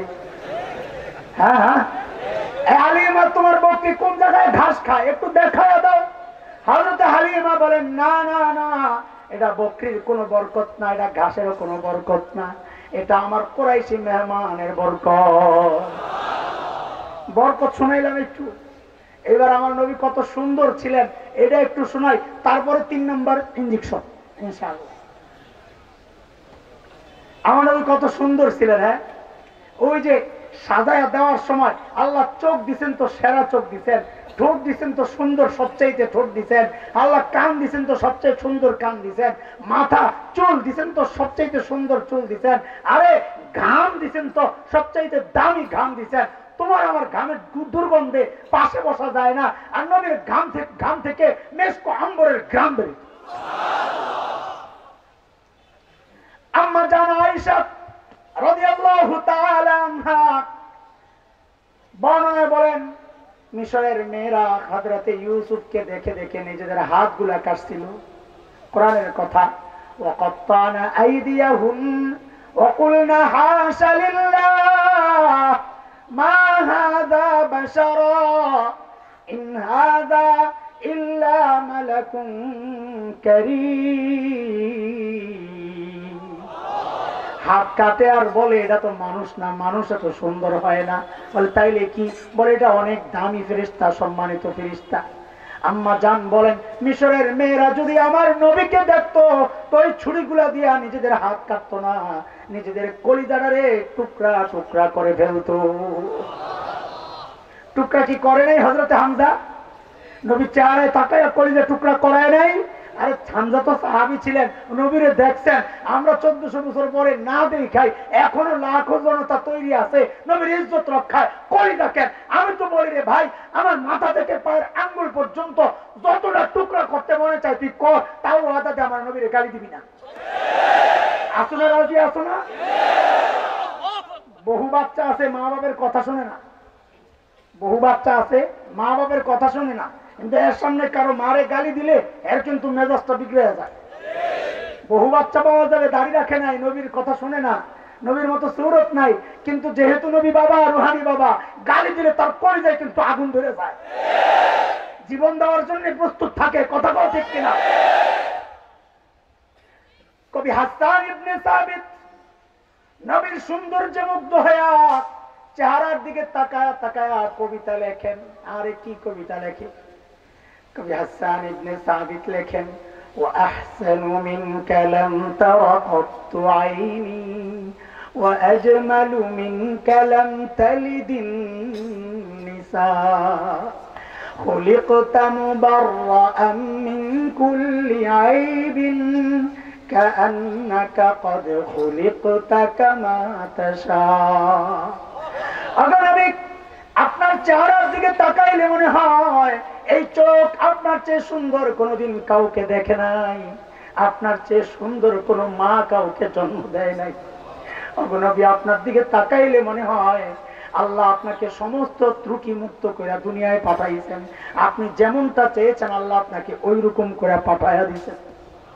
আরে ভাই, নবীর শান কি বলবো, আমি শেষ করতেছি ওই কবির মতো বইলা। যে কবি নবীর শান বলতে গিয়া বলে, নবী আমি মাপ চাই, আপনার শান আপনার সৌন্দর্য পুরাপুরি বর্ণনা করার ক্ষমতা কারো নাই। শেষ কথা একটাই বলে যাই, আল্লাহর পরে সবচাইতে সম্মান আর মর্যাদা আপনার। ইয়া সাহিবাল জামাল ইয়া সাইয়্যিদাল বাশার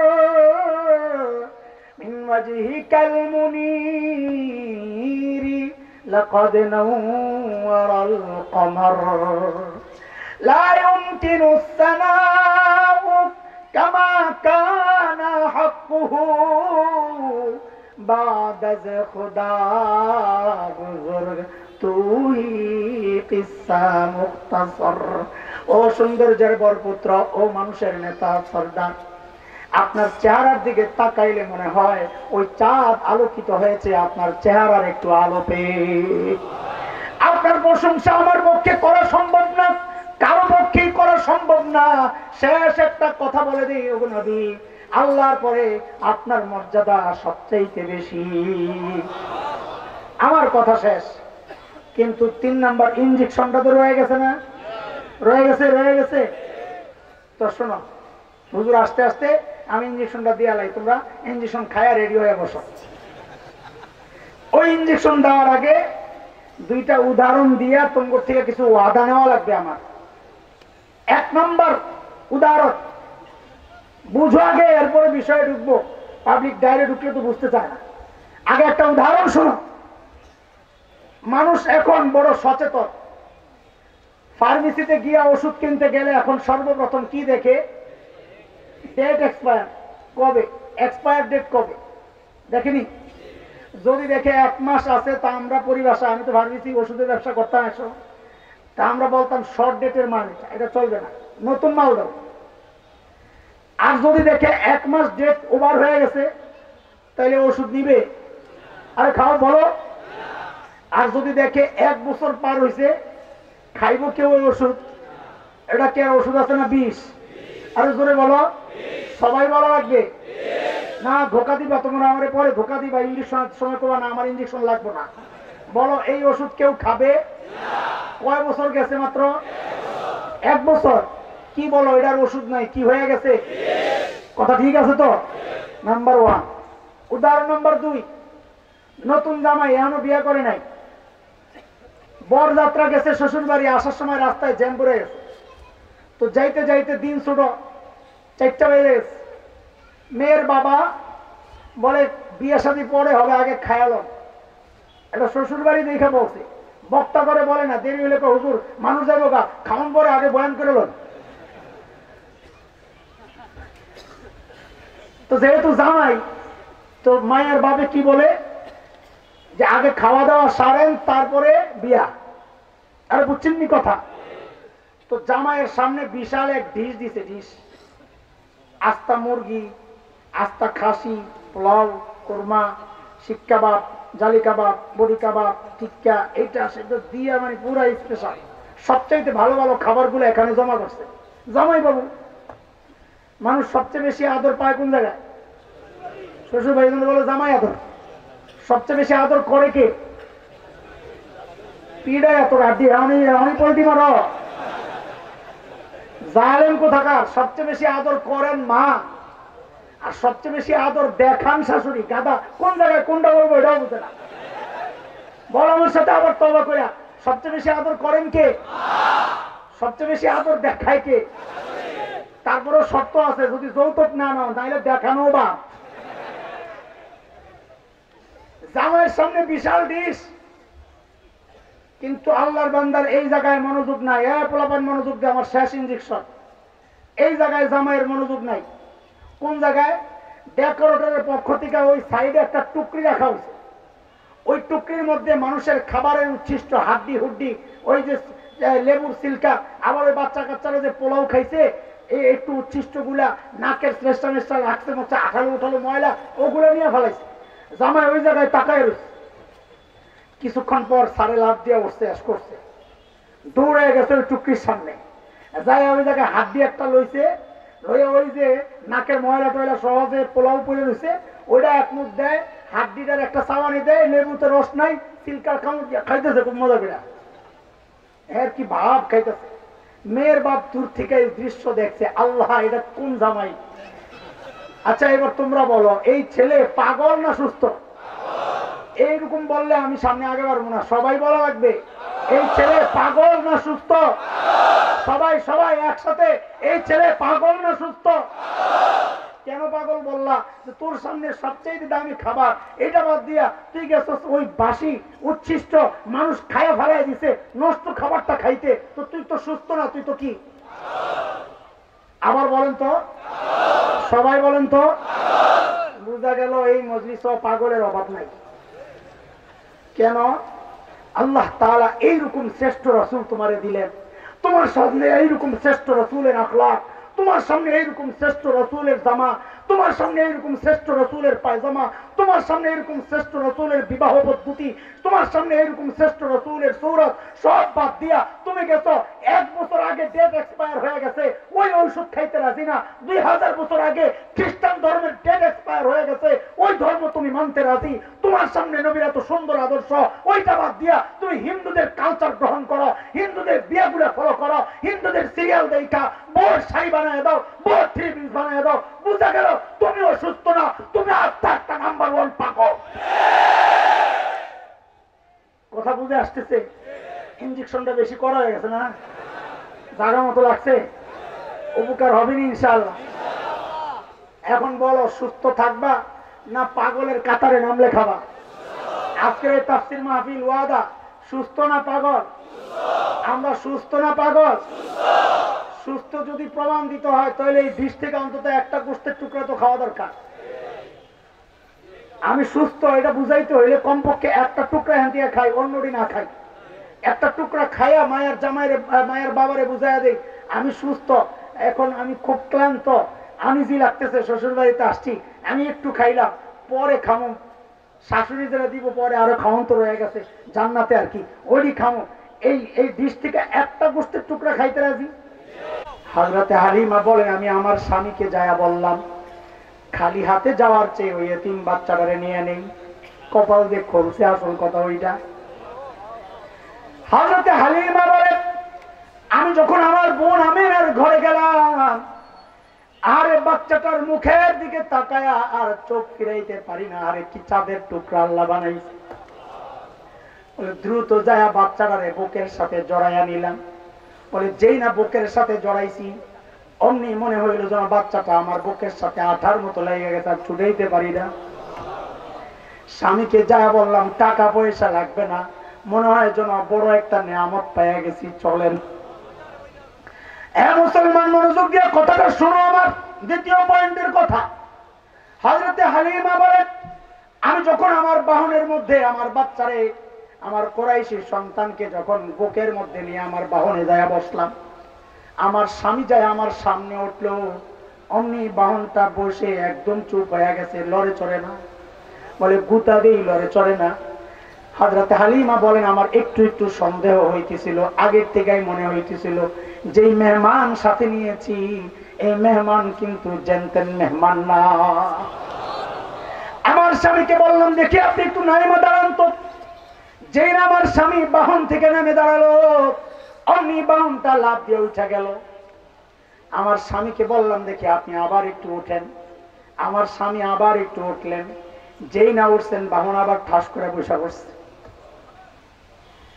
আমি যা বুঝার বুঝে গেছি। আমার স্বামীকে বললাম বুঝছি আমি, আপনি পিঠ দিয়া বসলে এই বাহন কোনোদিন আর উঠবে না, আপনি দয়া করে পিছনে যায়া বসেন। হযরতে হালিমা বলেন যেই না আমার স্বামী বাহন থেকে নেমে আমাদের পিছনে যায়া বসলো অমনি বাহনটা লাফ দিয়া দাঁড়ায় এখন সবার আগে আগে দৌড়ায়। এ মুসলমান খেয়াল করো, খেয়াল করো, আল্লাহ তার শিশু বন্ধুকে, এখন নবুয়তের সময় হয় নাই, বহু লম্বা টাইম বাকি, এই শিশু বন্ধুকেও আল্লাহ কি ইজ্জত দিয়েছেন, নিজের আপন দুধ বাবাকেও পর্যন্ত পিঠ দিয়ে বসতে দেন নাই আল্লাহ। বলে না আমার নবীকে পিঠ দিয়ে বসা যাবে না, পিছনে যায় বসো। অথচ দুর্ভাগ্য আর হতাশার কথা, আল্লাহর নবী মুহাম্মদুর রাসূলুল্লাহ ইজ্জত দিয়ে তোমার এই জমিনে কুলাঙ্গাররা কথা বলে, তুমি মুখের মধ্যে কষ্টিপ লাগায়া তুমি খালি মিলাদুন নবী উদযাপন করার জিলাপি খাও, কিন্তু নবীর ইজ্জত রক্ষায় জীবন দেওয়ার জন্য তোমাকে পাওয়া যায় না। এটা বড় কঠিন কথা। আল্লাহ বহু বিষয় ছাড় দিয়েছেন। নবীর সাথে বেয়াদবি আল্লাহ বলেছেন ইন্না শানিআকা হুয়াল আবতার, নবী আপনার সাথে যারা বেয়াদবি করবে আপনার শত্রুদের নাম গন্ধ এই দুনিয়া আমি রাখবো না, তারা নিশ্চিহ্ন হয়ে যাবে ইনশাআল্লাহ। কথা কোন ঠিক কিনা? এই জন্য আমরা বলি নবীর দুশমনরা তোরাও নিশ্চিহ্ন হবি। তোদেরকে যদি কেউ সাপোর্ট করে শেল্টার দেয়, খোদার কসম এটা সরকার হইলেও ওই সরকার টিকতে পারে না, পারে না, পারে না। আল্লাহ নবীর দুশমনরা এই জমিনে টিকতে পারে না, কথা বলো ঠিক কিনা? এর দোস্ত আল্লাহ বলেছেন নবীর সাথে যারা দুশমনি করবে লা ঈমানা লাহুম, নবীকে যারা গালি দিবে আল্লাহ বলেছেন লা ঈমানা লাহুম, তাদের সাথে কোনো আপোষ চলবে না, কোনো চুক্তি চলবে না। এই জন্য আমাদের সরকারের কাছে আমাদের নিবেদন, এটা হেফাজতে ইসলাম বাংলাদেশের পক্ষ থেকে ওই দাবি জানানো হয়েছে, আল্লাহর নবীকে নিয়ে যারা কটূক্তি করেছে, আল্লাহর নবীর ব্যঙ্গচিত্র একে যারা বেয়াদবি করেছে, ওই ফ্রান্সের সাথেও আমাদের কোনো মৈত্রী চুক্তি থাকতে পারে না, আমাদের কোন রকমের সম্পর্ক থাকতে পারে না, কূটনৈতিক সম্পর্ক থাকতে পারে না। কথা বলতে আমাদের একটাই কথা, যে জমিনে প্রতিদিন লাখ বার উচ্চারিত হয় আশহাদু আন্না মুহাম্মাদুর রাসূলুল্লাহ, ওই জমিনে নবীর দুশমন ওই লাল কুত্তাদের অফিস থাকতে পারে না, পারে না, পারে না, কথা বল পারে না। আমাদের একটাই এই দাবি এই মহাসম্মেলন থেকে, এই লাখো জনতা থেকে একটা উচ্চারণ আজকে উঠতে হবে। বাংলাদেশের মুসলমানদের এই পবিত্র জমিনে ফ্রান্সের সরকার যদি নিঃশর্ত ক্ষমা না চায়, তাদের এই জায়গায় দূতাবাস থাকতে পারে না, থাকতে দেওয়া হবে না।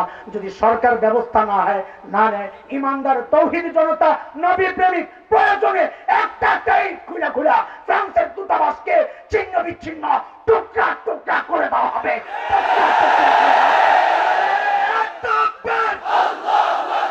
ফ্রান্সের দূতাবাস জ্বালিয়ে দাও, পুড়িয়ে দাও। বিশ্ব নবীর অপমান সইবে না রে মুসলমান। ফ্রান্সের পণ্য পতন করতে হবে। ফ্রান্সের পণ্য বিশ্ব নবীর অপমান।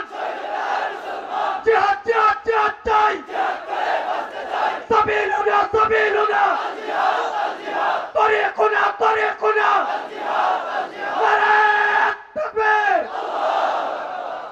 জিহাদ করে মরতে চাই, বাঁচলে আর জিহাদ করে কি বলে? জিহাদ জিহাদ জিহাদ চাই। হ্যাঁ, স্লোগান পাল্টাইতে হবে। বলো, জিহাদ জিহাদ জিহাদ চাই। খালি বাঁচার ধান্দা না, এই জিহাদ করবো তোমরা না, মরতে চাই। হ্যাঁ, মরলেই তো শহীদ। হযরতে হালিমাতুস সাদিয়া, আমি দ্বিতীয় বয়ান শেষ করছি, তাড়াতাড়ি আগাইতেছি, কারণ তোমরা কার লাগি অপেক্ষা করতে, আমি এটা বুঝতেছি। নিয়ে আসো ভাই, নিয়ে আসো। হযরতে হালিমাতুস সাদিয়া বলেন, আমার বাহন আগেরটাই। কোনটা? যেটা সবার পিছনে পিছনে আসছে, এই বাহন এখন সবার আগে আগে দৌড়ায়। তায়েফের মেয়েরা বলে, হালিমা এটারে কি খাওয়াইছো, কি ইঞ্জেকশন দিয়া দিলা? হযরতে হালিমা বলেন, না, বাহন তো আগেরটাই, কিচ্ছু খাওয়াই নাই। এটা বাহনের কোন বরকত না, এটা আমার মেহমানের বরকত। হযরতে হালিমার বকরি গুলো যখন ময়দানে যায়, যখন ময়দান থেকে ফেরত আসে, সবাই লক্ষ্য করলো উলান গুলা দুধে ভরা। তায়েফের মেয়েরা জিজ্ঞেস করে, হালিমা তোমার বকরি দুধ খায় কোন জায়গায়, একটু দেখায়া দাও না। ওই যে আমরা মোটা তাজা পোলাপাইন দেখলে বলি, এই তোর বাপে কোন দোকানের চাইল খাওয়ায় রে? হ্যাঁ হ্যাঁ, হালিমা তোমার বকরি কোন জায়গায় ঘাস খায়, একটু দেখায়া দাও। হযরতে হালিমা বলেন, না না না, এটা বকরির কোনো বরকত না, এটা ঘাসেরও কোনো বরকত না, এটা আমার কুরাইশি মেহমানের বরকত। বরকত শুনাইলাম একটু। এবার আমার নবী কত সুন্দর ছিলেন, এটা একটু শোনাই, তারপরে 3 নম্বর ইনজেকশন ইনশাআল্লাহ। আমার নবী কত সুন্দর ছিলেন। হ্যাঁ, ওই যে সাজায়া দেওয়ার সময় আল্লাহ চোখ দিছেন তো সেরা চোখ দিছেন, ঠোঁট দিছেন তো সুন্দর সবচাইতে ঠোঁট দিছেন, আল্লাহ কান দিছেন তো সবচেয়ে সুন্দর কান দিছেন, মাথা চুল দিছেন তো সবচাইতে সুন্দর চুল দিছেন, আরে ঘাম দিছেন তো সবচাইতে দামি ঘাম দিছেন। তোমার আমার ঘামের দুর্গন্ধে পাশে বসা যায় না, আর নবীর ঘাম থেকে মেসকো আম্বরের গ্রাম বেরিয়ে। আম্মা জান আয়েশা রাদিয়াল্লাহু তাআলা আনহা বর্ণনা বলেন, মিশরের মেয়েরা হযরতে ইউসুফকে দেখে দেখে নিজেদের হাতগুলা কাটছিল। কোরআনের কথা, ওয়াকাত্তানা আইদিয়াহুম ওয়াকুলনা হাশা লিল্লাহ মা হাযা বাশারা ইন হাযা ইল্লা মালাকুন কারীম। হাত কাটে আর বলে, এটা তো মানুষ না, মানুষ এত সুন্দর হয় না। বলে, তাইলে কি? বলে, এটা অনেক দামি ফেরেশতা, সম্মানিত ফেরেশতা। আম্মা জান বলেন, মিশরের মেয়েরা যদি আমার নবীকে দেখতো তো ওই ছুরিগুলা দিয়া নিজেদের হাত কাটতো না, নিজেদের কলিজারে টুকরা টুকরা করে ফেলতো। টুকরা কি করে নাই হযরতে হামজা? নবী চেহারায় তাকায় কলিজা টুকরা করায় নাই? আরে হামজা তো সাহাবী ছিলেন, নবীরে দেখছেন। আমরা 1400 বছর পরে না দেখাই, এখনো লাখো জনতা তৈরি আছে নবীর ইজ্জত রক্ষায়। করি দেখেন, আমি তো বলি রে ভাই, আমার মাথা থেকে পায়ের আঙ্গুল পর্যন্ত যতটা টুকরা করতে মনে চাই তুই কর, তাও ওয়াদাতে আমার নবীরে গালি দিবি না। আসো না রাজি, আসো না? বহু বাচ্চা আছে মা বাবার কথা শোনে না, বহু বাচ্চা আছে মা বাবার কথা শোনে না। কিন্তু এর সামনে কারো মারে গালি দিলে এর কিন্তু মেজাজটা বিগড়ে যায়। বহু বাচ্চা পাওয়া যাবে দাড়ি রাখে নাই, নবীর কথা শুনে না, নবীর মতো সুরত নাই, কিন্তু যেহেতু নবী বাবা, রুহানি বাবা, গালি দিলে তার কলিজায় কিন্তু আগুন ধরে যায়, জীবন দেওয়ার জন্য প্রস্তুত থাকে। কথা বল ঠিক কিনা? কবি হাসান ইবনে সাবিত নবীর সৌন্দর্যে মুগ্ধ হয়ে চেহারার দিকে তাকায়া তাকায়া কবিতা লেখেন। আরে কি কবিতা লেখে! কবি হাসান ইবনে সাবিত লেখেন, وأحسن منك لم تر قط عيني وأجمل منك لم تلد النساء خلقت مبرأ من كل عيب كأنك قد خلقت كما تشاء। अगर अभी আপনার চেহারার দিকে তাকাইলে মনে হয় এই চোখ আপনার চেয়ে সুন্দর কোনোদিন কাউকে দেখে নাই, আপনার চেয়ে সুন্দর কোনো মা কাউকে জন্ম দেয় নাই। নবী আপনার দিকে তাকাইলে মনে হয় আল্লাহ আপনাকে সমস্ত ত্রুটি মুক্ত করে দুনিয়ায় পাঠাইছেন, আপনি যেমনটা চেয়েছেন আল্লাহ আপনাকে ওই রকম করে পাঠাইয়া দিয়েছেন। আরে ভাই, নবীর শান কি বলবো, আমি শেষ করতেছি ওই কবির মতো বইলা। যে কবি নবীর শান বলতে গিয়া বলে, নবী আমি মাপ চাই, আপনার শান আপনার সৌন্দর্য পুরাপুরি বর্ণনা করার ক্ষমতা কারো নাই। শেষ কথা একটাই বলে যাই, আল্লাহর পরে সবচাইতে সম্মান আর মর্যাদা আপনার। ইয়া সাহিবাল জামাল ইয়া সাইয়্যিদাল বাশার মিন ওয়াজহিকাল মুনীর لقد نور القمر لا يمكن الثناء كما كان حقه بعد خدا بزرگ تو ही किस्सा मुख्तसर। ও সৌন্দর্যের বরপুত্র, ও মানুষের নেতা সর্দার, আপনার চেহারার দিকে তাকাইলে মনে হয় ওই চাঁদ আলোকিত হয়েছে আপনার চেহারার একটু আলো পেয়ে। আপনার প্রশংসা আমার পক্ষে করা সম্ভব না, কারো পক্ষেই করা সম্ভব না। শেষ একটা কথা বলে দিই, ওগো নবী, আল্লাহর পরে আপনার মর্যাদা সবচেয়ে বেশি। আমার কথা শেষ, কিন্তু 3 নাম্বার ইনজেকশনটা তো রয়ে গেছে না? রয়ে গেছে। তো শোনো, হুজুর আস্তে আস্তে আমি ইঞ্জেকশনটা দিয়ে লাই, তোমরা ইঞ্জেকশন খায়া রেডি হয়ে বসো।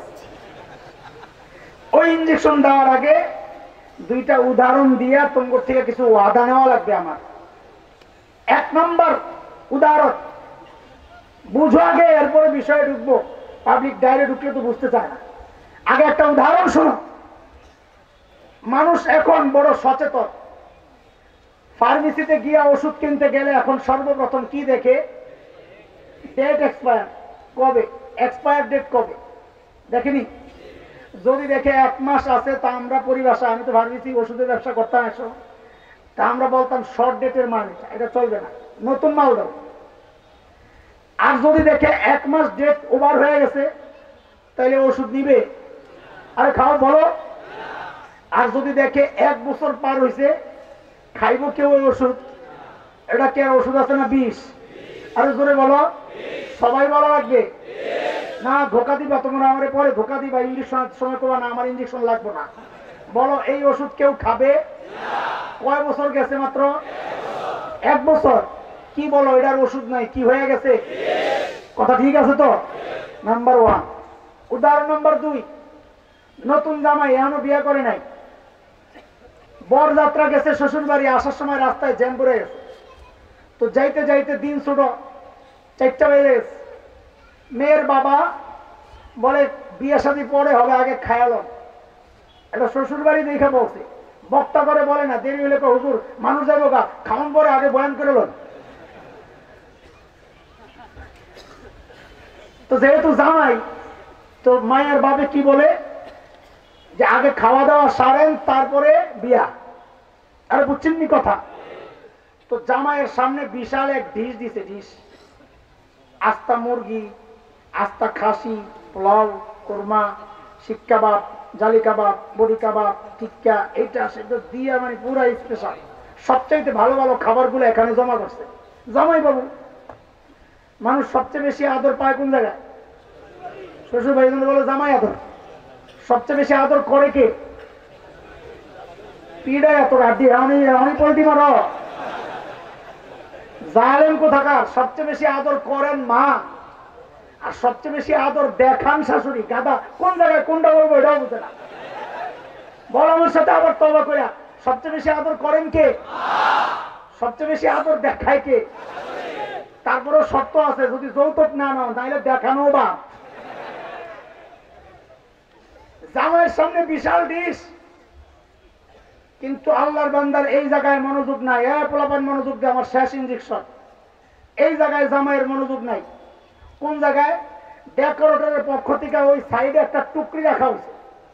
ওই টুকরির মধ্যে মানুষের খাবারের উচ্ছিষ্ট, হাড্ডি হুড্ডি, ওই যে লেবুর সিলকা, আবার ওই বাচ্চা কাচ্চারা যে পোলাও খাইছে এই একটু উচ্ছিষ্ট গুলা, নাকের শ্রেষ্ঠা মেষ্ঠা রাখছে, মধ্যে আঠালো উঠালো ময়লা, ওগুলো নিয়ে ফেলাইছে।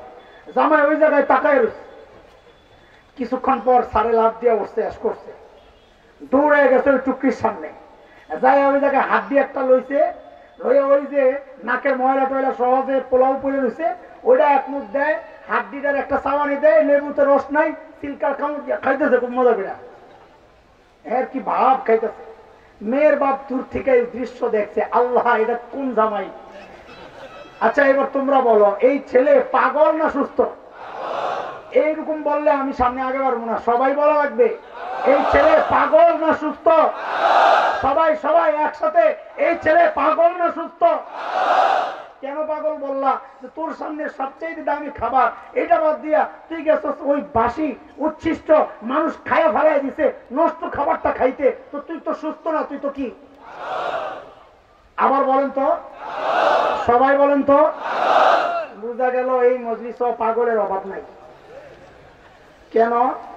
আল্লাহ তাআলা এইরকম শ্রেষ্ঠ রাসূল তোমারে দিলেন, তোমার সামনে এইরকম শ্রেষ্ঠ রাসূলের আখলাক, তোমার সামনে এইরকম শ্রেষ্ঠ রাসূলের জামা, তোমার সামনে এইরকম শ্রেষ্ঠ রাসূলের পায়জামা, তোমার সামনে এরকম শ্রেষ্ঠ রাসূলের বিবাহ পদ্ধতি, তোমার সামনে এরকম শ্রেষ্ঠ রাসূলের সূরত, সব বাদ দিয়া তুমি গেছো 1 বছর আগে ডেট এক্সপায়ার হয়ে গেছে ওই ঔষধ খাইতে রাজি না, 2000 বছর আগে খ্রিস্টান ধর্মের ডেট এক্সপায়ার হয়ে গেছে ওই ধর্ম তুমি মানতে রাজি, তোমার সামনে নবীর এত সুন্দর আদর্শ, ওইটা বাদ দিয়া তুমি হিন্দুদের কালচার গ্রহণ করো, হিন্দুদের বিয়াগুলো ফলো করো, হিন্দুদের সিরিয়াল দেখা বোর শাড়ি বানায় দাও, বোর 3 পিস বানায় দাও। বুঝা গেল তুমি অসুস্থ না, তুমি আত্মা একটা নাম্বার 1 পাগল।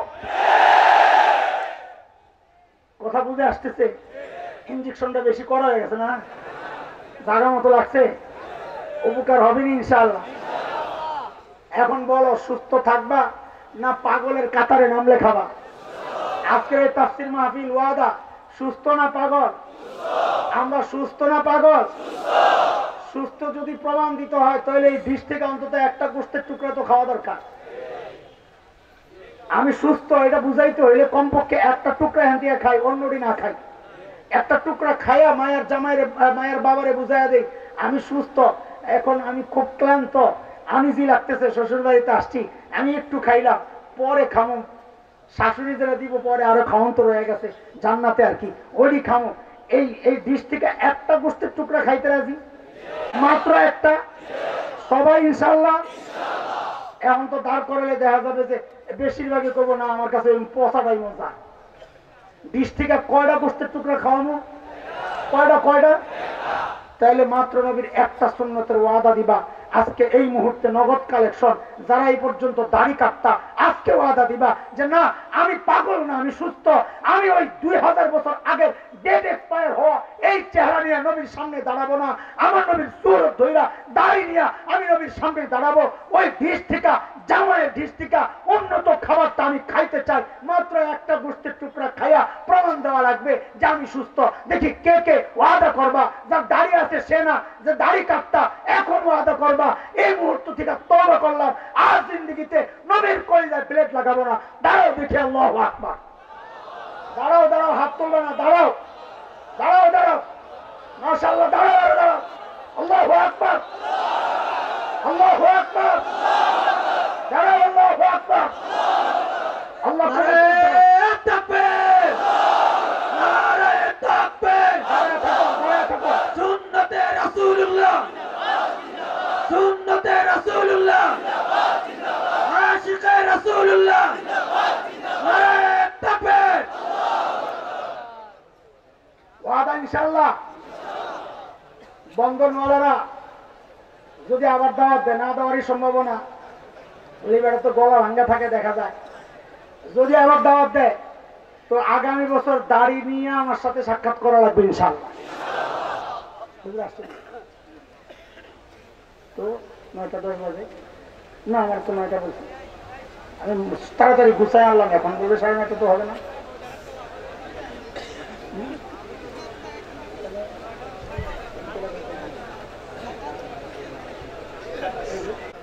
মাঠ নষ্ট করো না, নিচে বালু নাকি ত্রিপাল, সর্বনাশ, তাই তো ঝামেলা। ছেড়ে দাও, এদিকে এদিকে এদিকে তো হচ্ছে। ভাই দাড়ি কেন কাটো, কেন রাখবা, কাটো কেন আগে বলো। তোমার খবর আছে শয়তান কি কাম করছে? গত বছর বলছিলাম, মনে আছে নি? শয়তান কি কাম করছে মনে আছে? যে আরে শয়তানের চ্যালেঞ্জ আল্লাহকে, আল্লাহ আমি আপনার বান্দাদেরকে গুমরাহ করব। গুমরাহ কেমনে? বলে তাদের সূরত পাল্টায় হলাম। মনে নাই গত বছর বলছি? সূরত কেমনে পাল্টাইছে? বলে আমি বেড়ারে বেড়ি বানাবো, বেড়িরে বেড়া বানাবো। ওয়ালা উদিল্লান্নাহুম ওয়ালা উমান্নিয়ান্নাহুম ওয়ালা আমুরান্নাহুম ফালা ইউবাত্তিকুন্না আযানাল আনআম ওয়ালা আমুরান্নাহুম ফালা ইউগাইয়িরুন্না খালকাল্লাহ। সৃষ্টির পরিবর্তন। তুমি মনে করতেছো কাইটা তুমি স্মার্ট হইছো না? আরে জগতের মধ্যে সবচাইতে স্মার্ট পুরুষের নাম মুহাম্মদুর রাসূলুল্লাহ সাল্লাল্লাহু আলাইহি ওয়াসাল্লাম। দাড়ি কাইটা না রাইখা? আমার নবী স্মার্ট ছিলেন দাড়ি কাইটা না রাইখা? তো তুমি কাইটা কিভাবে মনে করতেছো তুমি স্মার্ট হচ্ছ? তোমার খবর আছে শয়তান তোমার কি বানাইছে? ওই যে বলছি পিচ্ছি একটা চিৎকার করে কাঁদতেছে, বড় দাড়িওয়ালা হুজুর গেছে দৌড়াইয়া কোলে নেওয়ার জন্য। যেই না কোলে নিতে গেছে পিচ্ছি আরো দিছে চিৎকার। দাড়ি ছাড়া এক লোক ছিল দূরে দৌড়াইয়া এসে পিচ্ছিরে কোল দিছে। কোল্লায়া বলে এর মধ্যে পিচ্ছির কান্না থামে গেছে। তো হুজুর দেখতে পারতো না। তো এইবার হুজুরের দিকে তাকায়া তাকায়া বলে বুঝলেন কি হুজুর? বলে কি? বলে আপনাকে জঙ্গি করে পিচ্ছিরাও ভয় পায়। হুজুরে তুমি বলদ পাইছো না? আরে হুজুরে ব্যাকল পাইছো না? হ্যাঁ, হুজুর আস্তে করে মেরে দিছে। আমার দেখা ভয়ে কানছে আর তোমার দেখা কান্না থামছে, এটা মনে করছো? না না, তোমার করে যায় কান্না থামছে কারণ তোমার আম্মা মনে করছে। দাড়ি কার আছে? বেড়ার বেড়ির পার্থক্য নেই তো। কথা কও। বাসের মধ্যে উঠবো, এক মাদ্রাসার ছাত্র স্কুলের ছাত্র ধাক্কা লাগছে, মাদ্রাসার ছাত্রের দিছে ঠেলা। আমরা তো ভাই দিনের জন্য আমরা খুব কঠিন, ব্যক্তিগত ব্যাপারে নরম হয়ে থাকি।